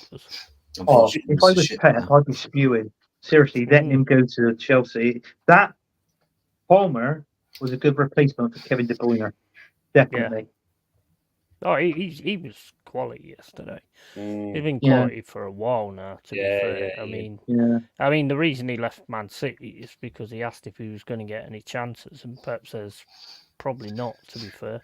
So that's why they let him go, but he's a quality player. 21 goals this season, League goals. But fair play to him, because at the end of the day, and that, I mean, when you think, for Man City's a better club than Chelsea, but what would you rather have? Like as Yeti said there, would you want to come on as a bit part player or be a regular first teamer? It's a no-brainer for a youngster like that. There you go. Yeah. Yeah. It's just the unfortunate thing. It's at Chelsea. That's the only unfortunate thing about it. Euro's round the corner. England as well. I think personally, I would have waited for my opportunity in City because, regardless what anybody thinks, they are the biggest team in England at the minute. Yep. There is that. You know, performance-wise and winning at the minute. I mean, not biggest team, obviously. Fucking the Riverside Stadium, Man United owns that one, but yeah, he is wild. Only when Forrester losing it. Mind you, you held it. you held it pretty well yesterday. I must admit. There's a couple of times when I heard the old. How'd you see me holding it? Did I have the camera that low?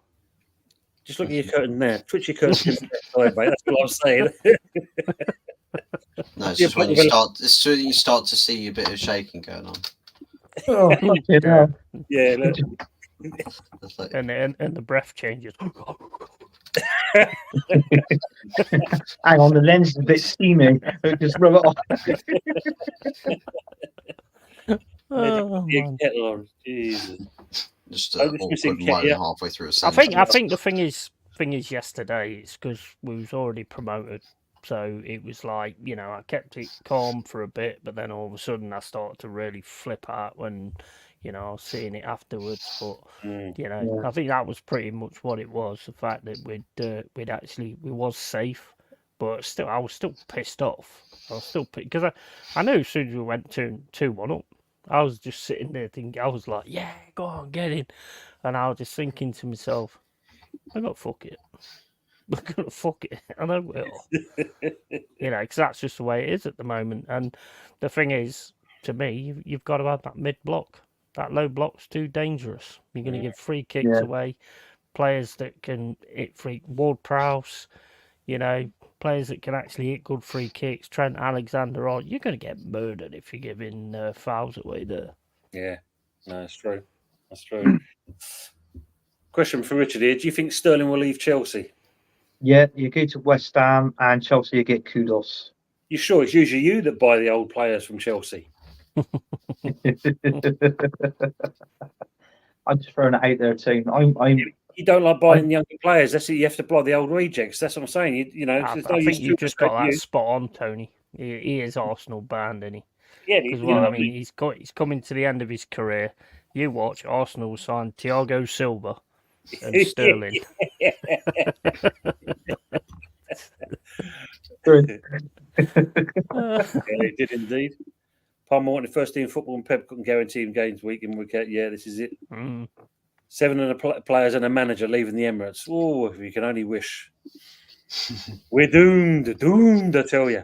Well, no. if you was Palmer though, would you not stick around and actually wait for your opportunity? I would do, yeah. Because not being funny, when you look at it, you know, the one player that came to us and that you know, held it out to say that I'm going to fight for my place in Calvin Phillips. I mean, if you look at Palmer's levels above Calvin Phillips, don't get me wrong. Oh, yeah. But when you think them, you know, between Rice, you know, the Rice deal between Arsenal and Man City, I'm sure City said, like, you know, we'll give you X amount plus Calvin Phillips. And then the Pratt turns around and says, I want to fight it out. And you think to yourself, you ain't getting a game in a month. But, I mean, the one with Calvin Phillips, I mean, that was stupid. You ain't getting nowhere near that teammate, so you might as well leave. I mean, that's just, I don't know. But, yeah, I mean, for me, yeah, if you're that type of player, but then you depends on his advisors. Yeah, that's the problem, isn't it? You never know. As Anthony alluded, you know, you've got the Euros coming up. This is your chance to shine. Is it the case of stick it out of Chelsea for a year or so, and then you're going to get snapped up by someone else? Interestingly, though, City bought him back. That is a good factor to bring in as well. The fact that the Euros are around the corner, and to be honest, I'm not being funny, but seeing what Saka's done in the last part of it, Cole Palmer goes ahead of him. Oh, mate, 100%. 100%. I mean, if you look at it, Palmer's a different. His level's above Saka. Oh yeah, absolutely. 100%. Oh yeah, he's definitely above Saka. Yeah. You know. Yes, You may not have heard West Ham, who are massive everywhere we go. The milk tray man is a Lego-head matchstick man. Jeez. Arteta's still getting it. Cole Palmer did a Thiago Alcantara at Barcelona. Wanted playing time and left. Each their own. Yeah. Good one from Emery, though. Which Premier team has surprised you this season? Just take a bite of Chris. He's actually leaving. Take it, good people. Until next time, stay safe. You as well, Chris. Thanks for coming on board, mate. Thank you. I say Man United have surprised me the most. Oh, fuck. Surprised me with how shit they've been. Exactly. I can see Man United because they're shit. Yeah, I would agree with that. But on the actual like positive side of it, maybe Aston Villa. Maybe Villa, Bournemouth. They've put themselves in a really, really good position. Bournemouth's another one. Definitely. They've had themselves quite a steady season after looking more and more likely they'd end up being a club that ends up getting relegated. But they've seemingly steered that ship clear. If what's his face, Glasner, Palace had started much earlier in the season, we'd have got them playing some good stuff. Maybe Crystal Palace could have been a team that surprised a lot of people. Yeah. Yeah. I mean, it wouldn't surprise me if Villa spends 100 million next season or just over, like obviously finishing the Champions League spot. So, I mean, we did it last season, didn't we? And obviously, we bought Declan Rice. So, I mean, I would actually say Luton, but I kind of called it at the start of the season that they'd be the ones that actually gave it a good go. Yeah, I expected that anyway. That's yeah. Mara's leaving City. I'm surprised Palmer didn't wait, but fair play to him. He's been class this season. Yeah, I mean, who do you say that's really been?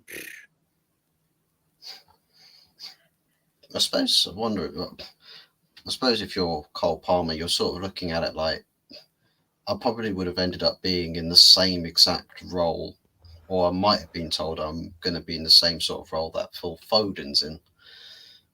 And if that be the case, then I've got to try and get game time ahead of Phil Foden, but he's already ahead of me in development. So I suppose it might have been the case where he was told what the plan for him was, and he didn't like the sound of it because he thought, well, I'm better than that. Maybe not better than Foden or whoever else is ahead of me, but I'm better than that role. I would like to explore my other options elsewhere. Also, another thing to take into account as well, when Cole Palmer was playing for Man City, he was in a strict section, and you didn't really see that much out of him. But with Chelsea, he's got the freedom to sort of go around everywhere and stuff like that, and I think that shows exactly his qualities. That's true. That's true. I'm just going to go back on that question that Henry asked. For me, the one that's been the surprise one more than anything else, and it's more come towards the end of how the season's gone, is Liverpool. How they threw it away. Because when you think Klopp's final year, it looks like it was a case of the players are going to fight all the way out to the end, and it was a chance of he was going to do the treble, possibly, or the double, possibly the treble, and it's derailed massively. Yeah, so that's a good point. Good point. Let Stepsy saying for Luton, I'd love to keep Lokonga, but I'm sure he'll be outbid. Likely will be. Yeah. Which was a tax write-off for Pep. Nothing but an English tax sign in there. Tony, have you announced who your new manager will be, or are you still searching for one? Well, this is the other thing that pisses me off as well about the club is the fact of there's been no transparency. It's all talks of we've got Lopetegui. He's supposed to have signed the paperwork. Apparently, apparently now being respectful by saying we're going to announce him at the end of the season once the manager's finished. What's the point when you've already mentioned it fucking 2 months ago? We've got this bloke coming in. Yeah. I do feel sorry for Moisey. It's like what I said. I mean, the guy's won you a trophy and that, okay, but you found a dip in this season, but you can understand that because you've been hit by injuries too. Antonio was injured. You had nobody up front that can score you goals. So, I mean, if it wasn't for the likes of Bowen, Paqueta and Kudos, you know what I mean? Yeah. And that's the thing when you look at it, is the fact that, they're the players we've kind of bought from not just the Rice money, but if you look at them players we bought in, has been the kind of pinnacle around the whole squad's foundation in that respect. Yeah. I mean, Antonio being injured, there was no goals, and then when he came back, he started a fire again. And lucky enough, you got other players doing it. But I suppose it's quite interesting that, like yesterday's game, the fact that you've got a Mabamba that sits on the bench doing fuck all basically. Yeah. This George Murphy gets given a chance, and and it was good to see him get that goal, and he took it well. But yeah. I mean, I think, to be honest with you, next season when obviously when the new manager comes in, I think West Ham got at least signed 4 players. A striker, a left winger, and 2 defenders at least. You know what I mean? Yeah. So it's, hopefully you can just aim for that. I mean, what's good for West Ham? Would you say top 6, 7 next season, knowing that this manager's had his first season? Yeah, I think that'd be a fair shout. Yeah. And if that's the case, then I mean, like you're saying, I don't know mathematically if we got the chance of kind of getting that Europe, looking at way the position is between Chelsea and even Man United, basically. But we can get that kind of position. And then, in certain respects, it's still kind of progress made from where we were from last season. But that'd be interesting chat. I mean, look at this one here. Graham Lasseau is coming to Arsenal. Fucking hell, if that I don't know anything about that. If it is, that's more like some sort of defending coach, maybe. I don't know, mate. I think Fuzzy's looking up our stats. How are we doing, everyone? We were tipped for relegation, so surely we have to be up there. Yeah. I would say Palace now. Glaston's coming. Yeah, Glaston is a good shout. What Fuzzy said, definitely. Ryan saying Bournemouth and Villa for him. Richard saying Crystal Palace surprised me this season. Hodgson going, and that new manager's done well. He has. Yes. He's played some good football. And as Fuzzy said, depends if he's going to be backed in the summertime. Then you're going to see them in the top half of the table. The trouble is, though, what funds has Palace got? Because they normally average spend about 20 million, 25 million pound on a player at the most, And I'm not being funny. These prices now that Palace spends, their prices are championship players.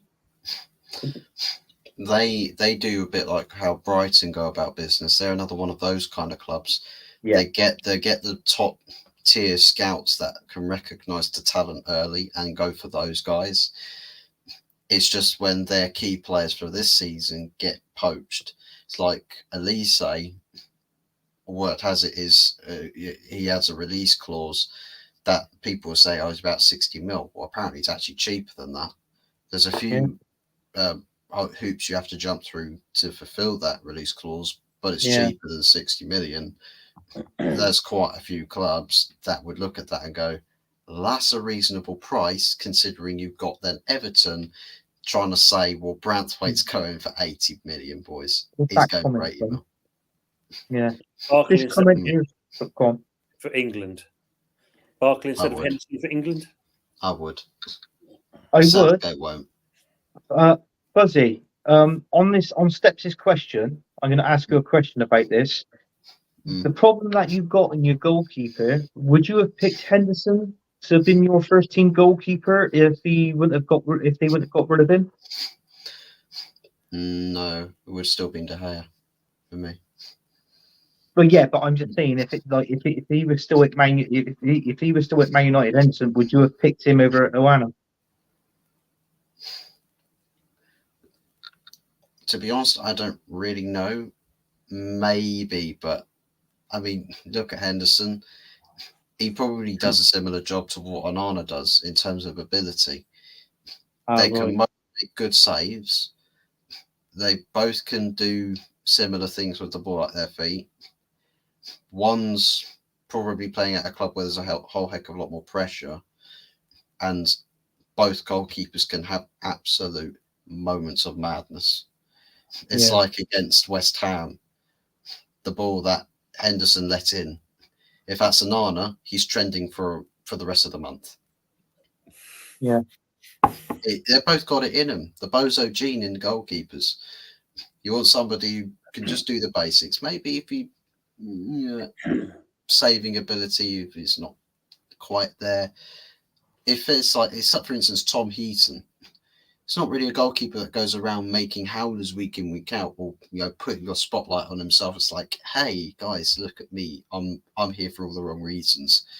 He's steady when he's there. He doesn't pull off world-class spectacular saves and keep clean sheets and be the decisive factor like David De Gea was doing back under like the days of Mourinho and in some cases Solskjaer.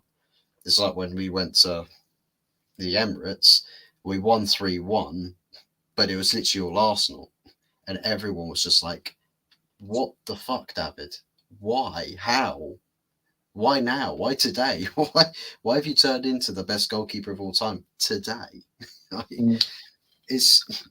for me, Henderson, I don't really rate him. I think he's got this overzealous character about him that he's too animated for me. He's too animated. It's like when he played for Forest and he had the cap on and that sunny day against Spurs and he saved a penalty and he's just there going, yay, yeah, I saved the penalty. You're losing. You're still losing. Yeah, what do you mean this? I don't want Dean Henderson saving a penalty with an umbrella in his hand at Old Trafford, go, way, penalty saved, to an empty Stretford end, whilst the scoreline sat 6-0. He needs an umbrella at Old Trafford by the looks of it. Yeah, I was going to say that. Yeah. Well, yeah, that's why I said he got the umbrella. I just looking at Richard's comment here. I forgot all about Tyrone Mings. Bloody hell, yeah. Hey, is he back next season? Tyrone Mines. Yeah, it's like he means. But he's got a huge miss. Yeah, they got that other. What's that other one that plays for England? What's his name? He's with K. He also Aston Villa defender. Konsa. Oh, Konsa. Konsa. Yeah, because he's been called up for England as well. You know, he hasn't been playing too bad, has he? So, I mean, would Villa got that far? If Mings was playing. So, I mean, what I like about it, if you listen to them. Yeah, I mean, there's so much competition going around at Aston Villa at the minute. You know, Emery can afford to bring out 2 or 3 players and bring in another 2 or 3, like, off the bench, or he can swap that team round basically and still produce a winning team. Yeah, you know what, Anthony? I can see it in 2 seasons' time. Pep probably give up or whatever, and it'll be, Arteta can't win it until Unai Emery's gone. Yeah. It wouldn't surprise me. No. That's probably a fair comment from Lawrence here saying about the West Ham with the new manager. I think it'll take at least 2 years after a rebuild to get in the European play discussion. Because, I mean, you can see, as yet he saw yesterday, our age in defence was no match at all for bloody that. I mean, we've got to get rid of them. Need a new winger. If Paqueta goes, need another midfielder. Need a striker. Yeah, I don't fancy being the manager, the West Ham managers coming to do that kind of shit show. But then saying that, you got Arteta with that share of shit he's got still. Pensioner so. Fuck yeah, now. What's the England job? No, as Anthony said, that's going to be Mourinho's. Yeah, I do. Yeah. Endo leaving Ajax and is available. Or maybe that's what Potter's waiting for, because he don't seem to be bothering with anything else. I've heard Cooper as well, because apparently he's been sacked. So, I mean, I've heard he's could be in line for England manager as well. Leave Henderson behind there. He's had his day. Declan English is the man. Endo is 34. Bloody hell.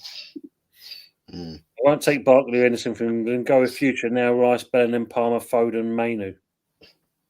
What about Ramsey? Jacob Ramsey for Villa as well? Is he more of an attacking midfielder there? Or is he more box to box? I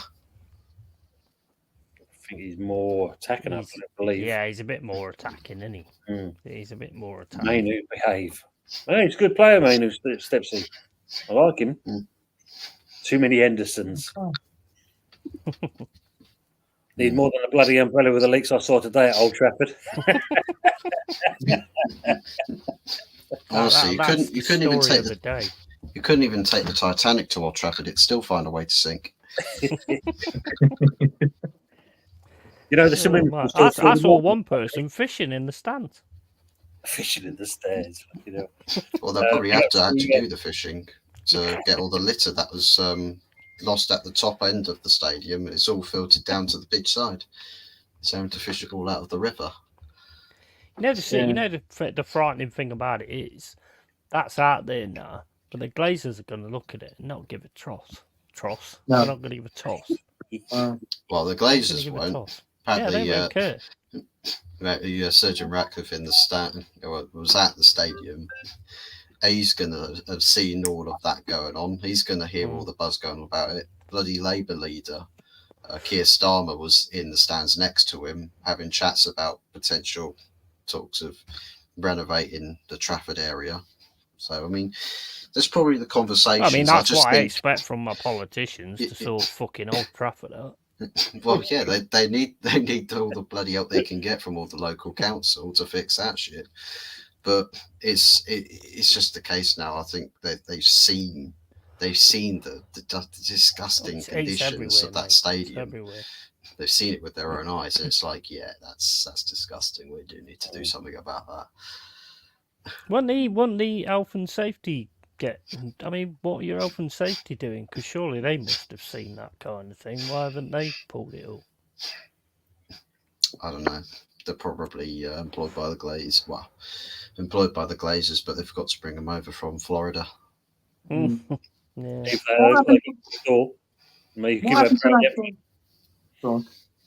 So either give them a brown envelope and tell them to just kind of turn around and walk the other way. That's what I was thinking. Thinking. What happened to that guy, Fuzz? He went to Man United, was it? Oh, what was his name? Richard Arnold or something like that? Richard Arnold, yeah. Is he still there? Didn't he have a... Oh, he's gone, is he? Yeah. He's one of them that went to the pub and explained to people while there was video. Yeah, he basically sold Edward Ward down the shitter. Literally in front of a camera, it's just like, I know Edward Ward's my best mate, and all right, and we've been buddying it together since the days of like college and uni. But that guy's a fuckwit. He wasted that much money. And I go into work every day and I can't see a bloody sign of it anywhere. What is he doing? Prick. Can you imagine his face when he saw that had actually been recorded? He was like, holy fuck. Yeah. But yeah, he got replaced by Patrick Stewart, the Star Trek fleet commander. He then got replaced by not Laurent Blanc. Is it Laurent Blanc? No. Jean-Claude Blanc. Replaced by him as interim CEO until we get Omar Barada starting in July. Mm-hmm. You upset about that, Anthony? What's that? Any Bristol Rovers playing getting in the England team?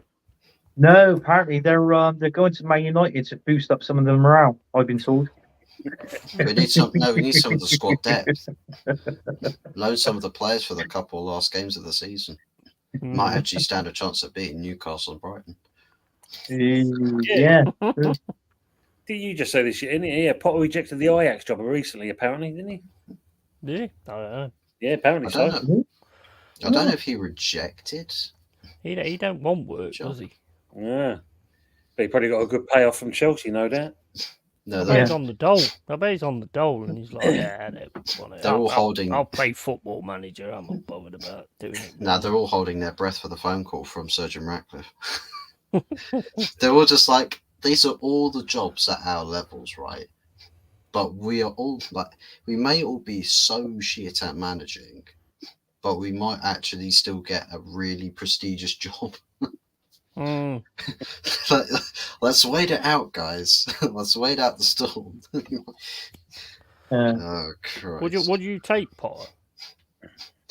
He wouldn't be my go-to choice in any stretch of the imagination.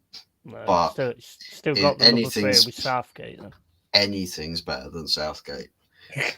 Jez is a better option than Southgate. I trust his football manager. I trust your football manager knowledge to keep United out of the gutter or as far away from the gutter, or to keep you got. I think they need a gutter, mate. You see that water? Well, yeah, but I trust you to spend longer at getting United relegated than Southgate will. You eventually get us there, but he needs gutterings, fucking downpipes, and a flue that they get water out. The water's got to go out somewhere. Who needs the water? Who needs water reservoirs when you can literally just get all the water from the Old Trafford pitch? But Yeti, think of this: all that water is to drain the fucking rats. That's what there's. Yeah, that is a very good point. A very good point. Well, apparently Rashford's still all right. He's still all right. Yeah, Rashford was removed from. He was taken by the exterminators, but apparently human rights activists stopped that from happening. Oh man. I mean, just going on this, Mourinho to West Ham already priced himself out. Yeah, he definitely priced himself out. You know, the man always loves to go with money. Apparently, the waste or the water that comes off the roof of the London Stadium ends up back. Well, you can tell that when you go to the toilets at the London Stadium because they're all fucking pissing wet all the time. That's what apparently is. Much love from Colombia, Fuzz. Hope you remember me from CB. Yeah, donkeys years ago. Yeah, old game you used to play. You used to have loads of people from loads of different countries around the world. Fucking shit internet though. Was it? They're playing like What's CB? Colostomy bag.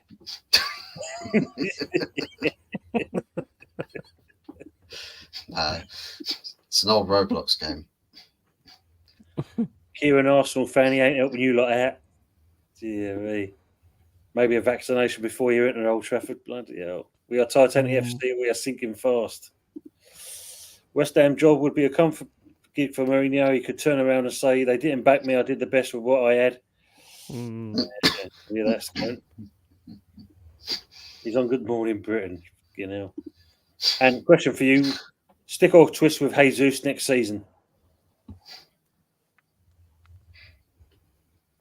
I would twist.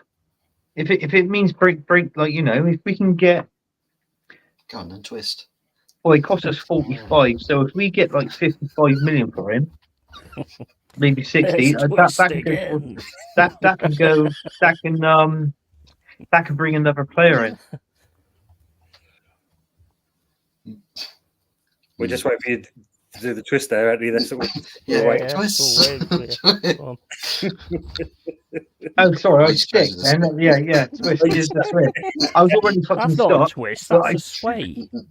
That's a sway. What's that? Yes, I thought it was more screen.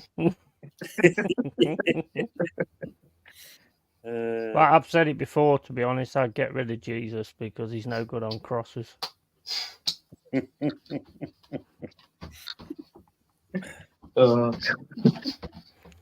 I heard after he was done with Arsenal, he became an atheist. You know, just reading West Ham want Johnny Evans next season on a free transfer and a fucking reclining chair. Oh my days! Christ. It still do you a good job. That wheelchair might stop some shots. Yeah, it might do. True. Instead of parking tractors or buses, you park wheelchairs. At least you'll guilt trip the strikers into not striking the ball because they're like, I can't kick a ball against a guy in a wheelchair. I mean, to be fair, they still boot the ball into the disabled sections. So. Well, yeah, they're still kicking at Johnny Evans. There's still assholes in that regard. All that what Old Trafford is not rain is actually the tears of the fans. Noah's Ark would have made it out of Old Trafford. Wouldn't have made it out of Old Trafford. You know, today. Yeah, I've got enough enough animals to put on the ship in Old Trafford. Arsenal saying 55 million for Jesus. Has his price gone up? Yeah, that's prices true. You gone might up. struggle to get good money for him. Yeah, Jesus crap, not performing. You got to trust it. You got to trust Edu to actually negotiate good prices for your Well, players yeah. as well. I'm not being funny, but what kind of...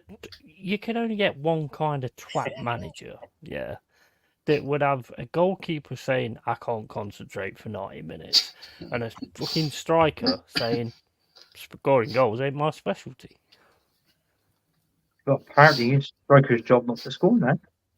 Well, yeah, I mean, you defenders do It's that. just- Strikers yeah, make it's- the fucking tea. Yeah, It's like Zinchenko says, not his job to yeah. defend. Do you know Strikers what? I have to thought, do rush back goalies now. yeah, that's right. Yeah. Goalies. When I saw McTominay on the pitch, I thought, fucking hell, he's going to get a few. Mm. Well, if we actually put crosses into the box, the ones that aren't floating crosses, you might have actually done something with the extra height in the box. Hoyland and McTominay, so you can have Hoyland either near post and McTominay far post because he likes to be sat at far post. I do like Hoyland. I think you need to build with him. To be honest, I do think you need to build with him.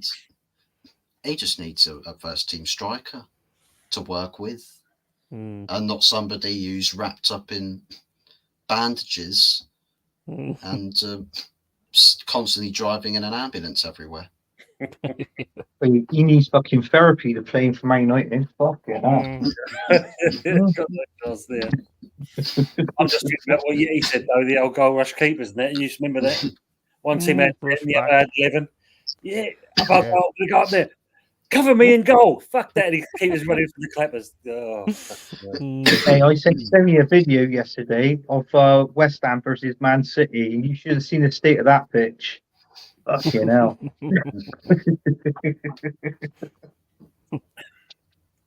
Yeah, just about a blade of grass covering it. Yeah. They're pulling Benny Hill out of the grave to be the next United manager.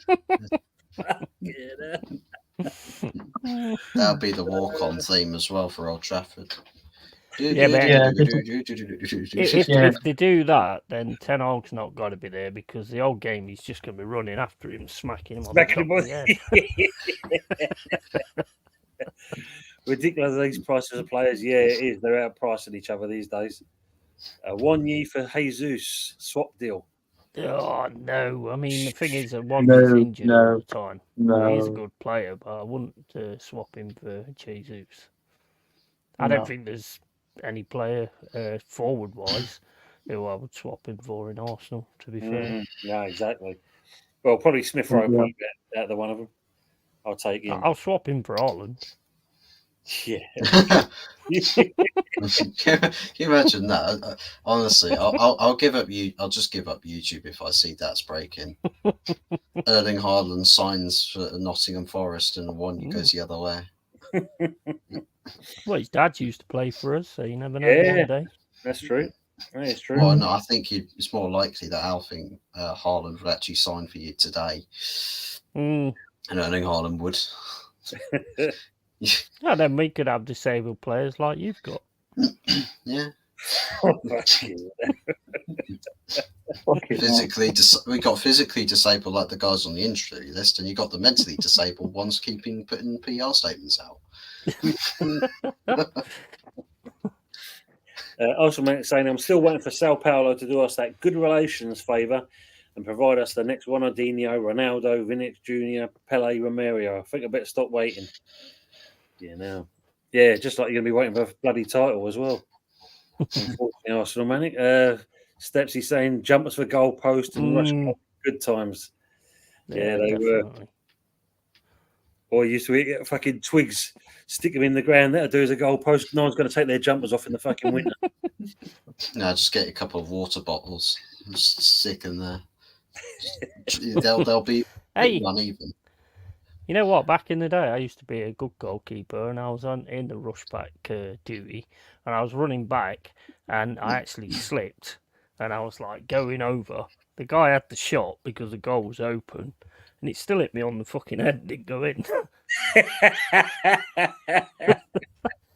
Mate, sign me up. Well, not now. I mean, I'm 50, so don't bother now. It's a bit like Phil Jones when he was doing the defending against Olivier Giroud. and he started crawling along the floor. It was fucking that's hilarious. Yeah. Surprisingly, he was crawling at such an insane like speed as well. Like he's crawling faster than Giroud was running. Like how slow was Giroud? Brian Clough scouted Yeti for Forest. 500,000. The fucking Sherwood went mad. He went, yeah, but he's a young man. He's a young man. He did really well. He's a young man. Ultramanic saying he would believe that we would sell Jesus to Man United or Chelsea for the 55 million that Anthony quoted. Well, listen, if I'm saying 55 million for Jesus and somebody was saying 50 million for Eddie Nketiah, I know what I'd rather fucking pay. At least I get some goals out of Jesus. Jesus. Would you? Well, you get like 10, maybe 12 goals a season, but better than fucking got to be better than Eddie Nketiah, isn't it? Yeah. I mean, that is the only comparison you could ever make, isn't it? Really? Yeah, it's true. Yeah. So Anthony, here's one for you as well. So obviously, prediction for West Ham's last game against Man City. Can you see West Ham get anything out of City? Oh, well, no. I don't know. No. What do you reckon, Tim? No. I think we'll give it a go, but you know, at the end of the day, in that we don't exactly favour well against City, I must admit. So I can either see, we'll probably get a goal, maybe getting even an earlier goal, and that'll just incense City even further, and they'll either do us 3 or 4-1. But if you defend like you did against Luton, then basically it's going to be a record breaker, and Roy Castle's actually going to get out of his grave and come and fucking give you the thing. You're going to. West Ham's claim to fame this season: we stopped Man City from winning the league. You never know. Never know. Man United before. We've done the Man United a few times. Yeah. Yeah, well, I mean, it can happen. It's 11 men against 11 men. I still think that Spurs are going to... they're going for that European spot. I still got a feeling that might be the one. Be an interesting game, that one, to see. Mitre ball days. You remember that? Mind you, remember the old flyaway balls? Them flyaway balls, fucking... You shoot the goal, you end up hitting your mate in the fucking left back. Mate, I tell you what, the way you could curl them balls was amazing. You didn't know what you was doing, but them windbreakers fucking hit the fucking... we used to call them floaters, 99p floaters. That was what we were, yeah. I can remember them. You aim for the goal, you smack it towards the goal, and you think, fuck, the people took the piss out of you because you hit the fucking corner flag. So how'd you work that out? I thought a flow-to was when you're in the bath and you follow through. We used to call them float. You got a ball? Yeah, here we go. What, a fucking floater? Shut up. Wheelie bins for goals, jeez. Sticks when it was a swamp never stopped us. Fucking hell. Give Yeti the job. Of course, 100%. Would you use Vuz vest for a post? Yeah, it's not big enough. I would actually, because the colour of it is bound to hide all the mud on it, isn't it? But it still looks clean. Funny saying that, when I first started the adult team I managed, there was one player, we nicknamed him Daz. The pitch could be a fucking mud bath. That fucker would still come off whiter than white. And everyone look at, and you see him do a slide tackle. That's the best part about it. And he still came out fucking white. What the fuck? Lawrence is saying 2-1 to the Hammers. Pepsi's saying 8-0 to City. Ryan's saying 4-1 to City. It's your first show on here, Ryan. You're supposed to be good, mate. Not kind of giving them score lines. Yeah. Pepsi always I think, to be quite honest, if Man City beat Spurs, then that's going to be it. They're going to be going for you like crazy. Yeah. Yeah. No, I totally agree on that. Yeah, I do. Because, yeah, like you said, if we start defending like we did on Saturday, the first part of it, Bloody hell, man. I wouldn't like to think of that. Hypothetical question. Where would this current Real Madrid team place in our Premier League? Would it be a 2-horse race with Man City? They'd blow it away, basically. Yeah. Well, it would blow be. it away. Well, it's just you like look at their fan base, they would absolutely blow it away. There's no doubt about that. Yeah. Man City wouldn't even keep up with them. Because if you look at the other question that you can ask, if you think about if Celtic and Rangers come down, how would they fare? Nah, the Championship teams. If you're playing his Championship, Scottish Premier League is equivalent to our Championship. Yeah, exactly. Definitely. That's why I see it. Yeah. I was watching it the other day, the Celtic Rangers game, and the amount of space that Celtic got, even before they was down to Rangers were down to 10 men, it was just like, nah, this ain't Premiership quality at all. No, I agree on that. He was saying, remember when they had the issues with that World Cup? Do you remember that ball? South African ball. Kick that ball. You didn't know where the fuck that ball was going to go. It was too light. It was way too light. There's no shit on him. Yeah, it definitely wasn't. You'll get a better result than us, Tony. I thought I was being kind. Yeah, I know, Ryan. I know, mate. I was only joking. Only joking with you. Anyway, guys, we're now into 2 minutes. 2 minutes. I can answer 2 minutes? That was a long 2 minutes. That's a good long. That's what my ex used to say. She's been generous. She's been generous Too cheap. Yeah, thanks for that. I'm exhausted. Oh yeah, and then vuvuzelas, those bloody horns. Yeah. Was it the Premier League banned them? They didn't want them in the Premier League. I think they did, didn't they? Yeah, thanks for that, because all you can hear was just these horns going around fucking. And what's these things, these plastic things on it, and they were spinning around like that. You're like,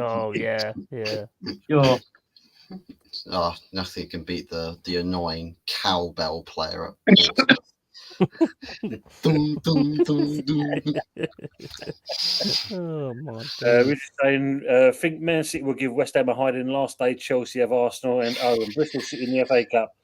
I kept that one quite going, Tone, till the end of the season. Yes, I know. Yeah, we were shit. Great stream, though, Tony. Good night, all. Good night, Henry. Thanks very much for coming back. Henry. Take care, Henry. Clackers are coming back. Oh my God.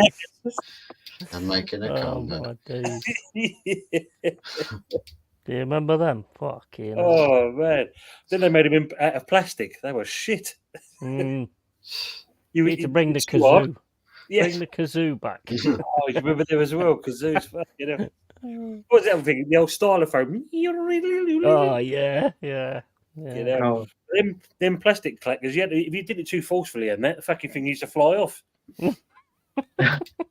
With the one I did anyway, they knocked it in my fucking mate's face. You still on about the clackers? Not trying to be funny here, right? But there's a video that's just come out of the Arsenal lot recording in the away dressing room, and there's water coming through the roof. Actually, in the dressing room, literally the away dressing room. You can see it's the Arsenal lot because they got the Fly shirts on. It's literally, you know, the panelled roofs that you sometimes get in some places and got the speakers, built-in speakers in the top. They're literally water's dripping through all of the panels. Yeah, and it's not just in one place; it's multiple places. That place ain't fit to even be fucking operable. Yeah. Close it down. Close Old Trafford. Or to add the light bulb, that fucking blew because of the water. And then suddenly he's got and the players like goggles. He was putting goggles on there, giving it. This light bulb came from Old Trafford. You say, look, new shower. Yeah, new shower. Yeah. New showers. That's disgusting, man. That's shocking. That just shows you if that's the case, it's got to. That is. For a club like Man United. That just shows the open safety people that's there getting brown envelopes and not doing shit. Yeah. That's dangerous as well. It is dangerous, yeah. Fucking you should all get a Sutton United. Fuck me, that's even better. Well, the thing is, if Arteta had turned his light bulbs on, they'd have got fucking electrocuted. Exactly. Look at this. Look at Oh this. my, that is disgusting. Wow. Fucking In hell, the the walls away are dressing room. What? Jesus. The fucking walls are crying as well. That is shocking. Yeah. Like, it's mental. That is mad. Ridiculous. That is crazy. Dear. That shouldn't be allowed. Name No. me another Should not be allowed. stadium within the top 3-4 divisions that has leakages that bad. That's Mm. now. Well, I never. Hope it Bristol never rains Rovers. poo. Bristol If it ever Rovers. rains poo, then everybody's Bristol had it. Rovers, yeah. Mind you, I'll never forget. We went to a cup game one time, and we took the coach. We had to travel all over the other side of London. Got there, I think, the fucking pitch looks lovely. Bloke goes, yeah, here's a change of rooms over here, mate. And it was a nice blue sunny sky. Opened up the door. I looked up. I could still see nice blue sunny sky. The whole change room got burnt out. It was only the middle frame was just left. 2 couple of bar stools, and it was a fucking burnt out shell. That was what we had to get changed in. Wow. Jesus. Yeah, but, I mean, you don't expect it nowadays with the Premier League, though, do you? Not That's exactly. shocking. Not like Man United. That is fucking shocking. That's just bad. I mean, as Darren Sullivan said, it's the new song we got to sing. Oh, Trafford is falling down, falling down, falling down. Falling down.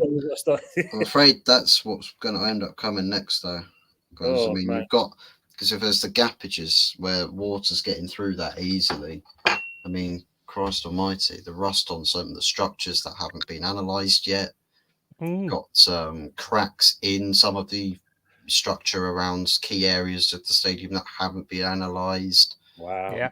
You think about all of the hidden stuff, because they wouldn't have done a full surveillance of the building site. So that place could genuinely undertake a tragedy that ends up killing people before they actually say, holy shit, this place is actually not safe for anybody to be at. Yeah, exactly. It's incredible that someone's not actually been to Old Trafford yet to do those sorts of checks, because people's lives could genuinely be at stake here. Well, they probably have buzz, but they've probably been offered that by the Glazers. But the thing is, I mean, that's an open safety risk. Of course it is. Of course it is. I mean, not being funny, when you think about, and we know it's a bad thing to talk about. I mean, when you look at the Hillsborough thing and that, I mean, I know full well from a friend of mine, Sheffield Wednesday's ground should have been condemned. Yeah. That's how bad the place was. But, as you said, turn a blind eye. Let's carry on. It's ring. Richard's gone anyway. He said, night all match of the day 2 now. Pint of Campo, 6 bags of crisp and a pork pie. Happy days, night lads. You're not going to watch that again, are you, Richard? Are you really going to watch that again? Bastard. Are you really going to watch that again on Match of the Day? Bro, you must be a glutton for punishment. Yeah, it's okay. I can draw him back to the stream. I've got the power to get Richard to come back to the stream. I fucking murder at the 18. Oh, man.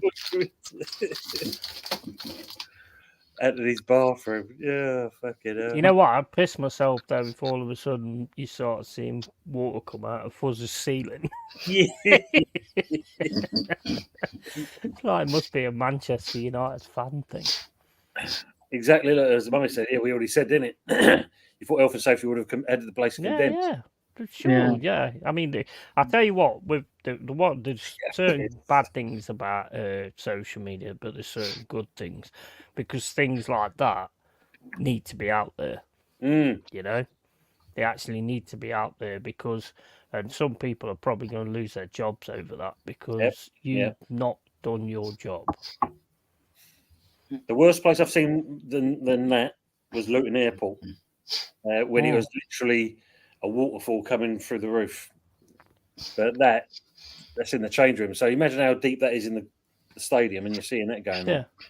So that's got to be like one of the Arsenal players that's Can we stand? put that out short. Yeah. Well, that's somewhere under the Stretford end. Right. That's a multi-tiered part of the stadium. Yeah. Like, and you got jail cells underneath there as well. Oh, it's a rat hotel. I thought you had cells under there. It's our own catacombs. It's our own catacombs under there. Is it like From Dusk Till Dawn? Yeah, Fuzz still. The size of these rats, they call it Jurassic Park, didn't they, Fuzz? I'll tell you what, you go to Old Trafford today, you'll probably mistake it for the filming set for a new Baywatch series. Jesus Christ.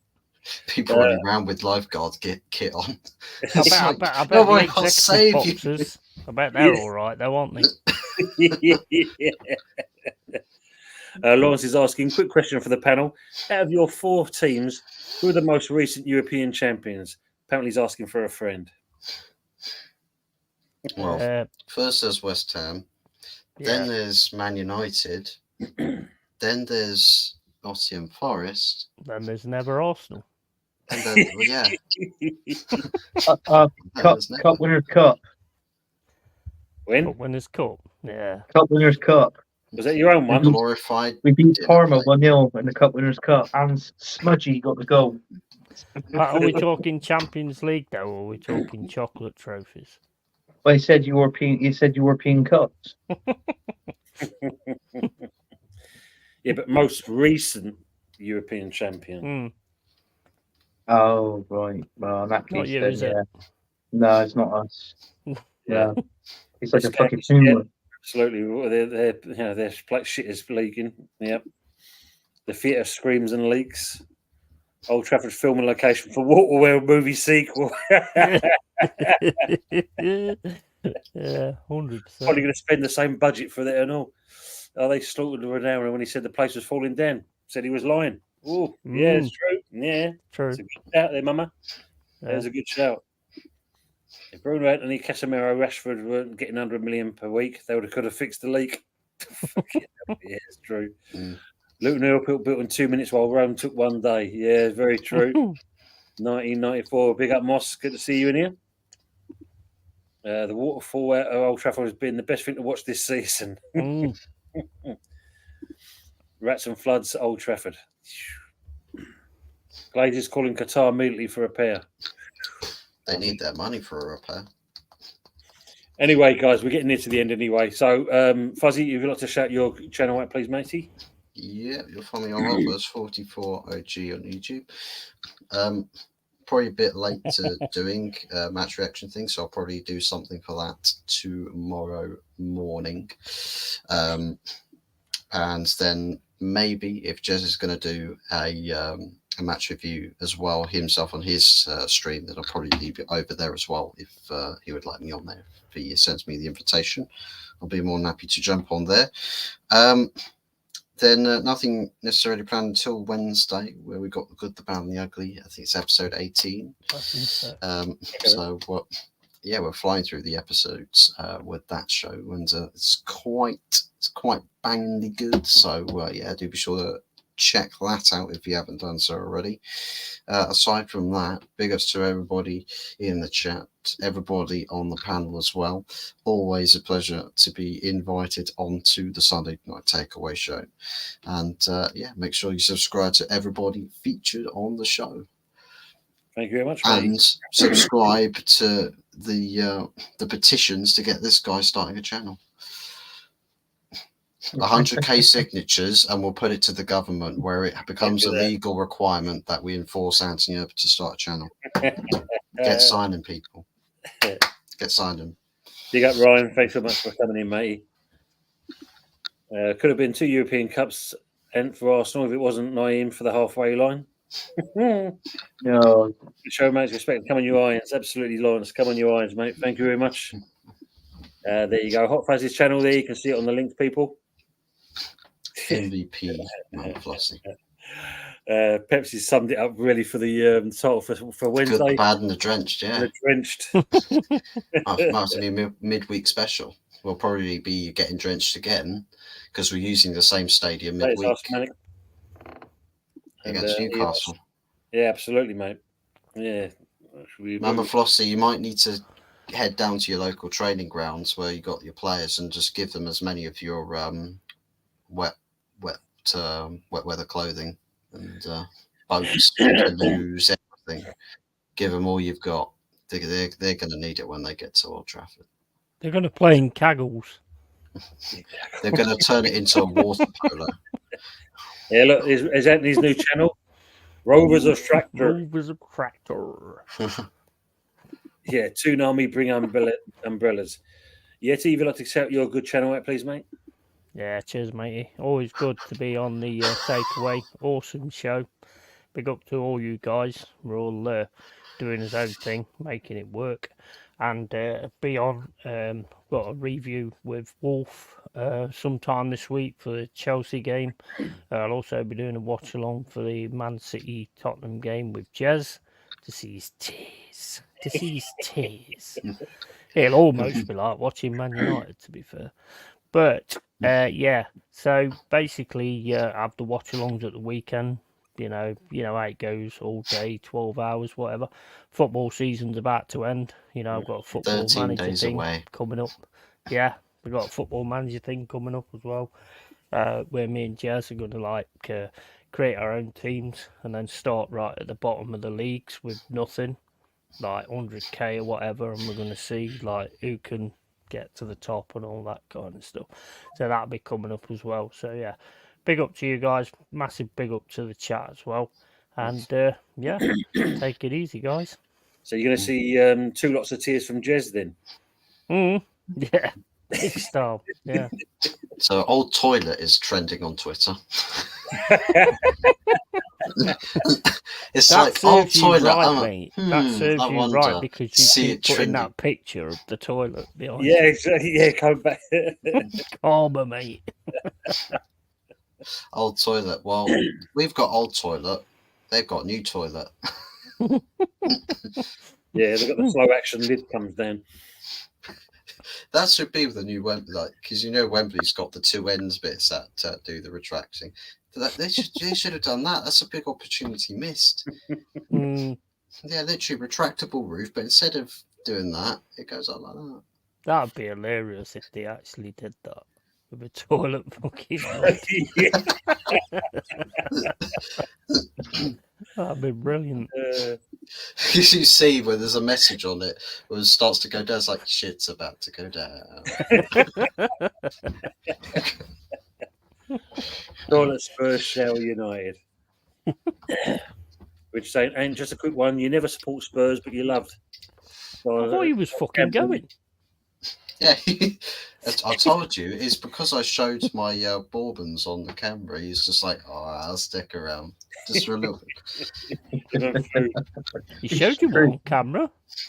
My bourbons. Oh, bourbons. My sizable bourbons. My big bourbons. Yeah, you thought you said your balls. But I thought you would be. No, if I show my balls on stream, I'm sorry, there's not going to be Richard Herbert's that. There's going to be about 500,000 degenerates in the chat. It's just like, clip it, guys, clip it. Man shows balls on a YouTube live stream. Can't believe it. Anyway, gents, just want to say thank you very much for coming on. It's always a pleasure having you guys on there. And Yeti, as always, yeah, that great content. Hey? Now, who cares? Who cares about you ain't got a bloody channel. What are you on about? Yeah, you ain't got a channel, mate. Get You're yourself a freeloader. You're a freeloader. Put yourself out there. We need to start charging Anthony per minute on the streams. I'll be freeloading on the good, the bad, and the ugly with Early Doors channel.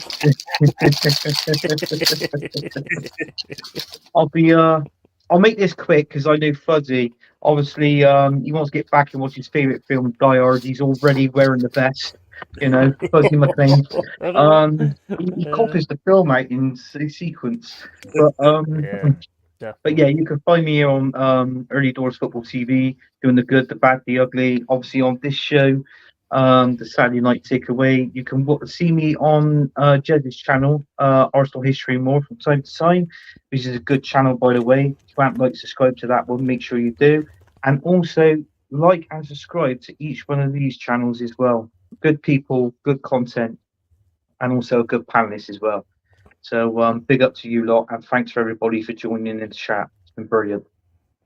Yeah, totally. Do you want a bonus to the money he's already paying us or something? Well, Tony already pays me to come on this. Oh shit! Sorry, guys, you didn't hear that. You didn't hear that, buds. All right. Yeah, where's my payment? Yeah, I'm just hold on. I'm just sending the transfer now. It's all done. That you got. Oh, cheers, mate. Cheers, mate. Well, if you get a actually payment, you got need to send it 99p. to What's that about? to Old Trafford. Yeah. Send it to Old Toilet. And you have to watch episode 5 of Clarkson's Farm. Farmer's Weekly's got on the side of him. He's watching Emmerdale. It's the best. My farm is the best farm in the world. But as always, it's always great to have our chat. The chat with us at all times. Some great banter from these guys as well, and that which is what we always want. And as always, it's a pleasure having these great people in the panel. So as Anthony has already said, make sure you go over to these guys, share, like, and subscribe, and even the content creators that came into the chat as well. Go over and see some of them. Links will be in the channel after this anyway. And as always, it's a pleasure. And yes, the good, the bad, and the ugly. Might be interesting, this one. We'll all have our water wings on just for Fuzzy, just to make sure. You'll have your life vests on. Bring your caggles. Yeah, bring your paddle. On. Hang on, Fuzzy. What's that dripping behind you? So it's just anticipation. Don't worry, I've contacted the RNLI. They're waiting. I was wondering who that was calling me. Anyway, everyone in the chat, thanks very much for that. We'll see you next time, and have a good evening and good night. Take care all. Love that.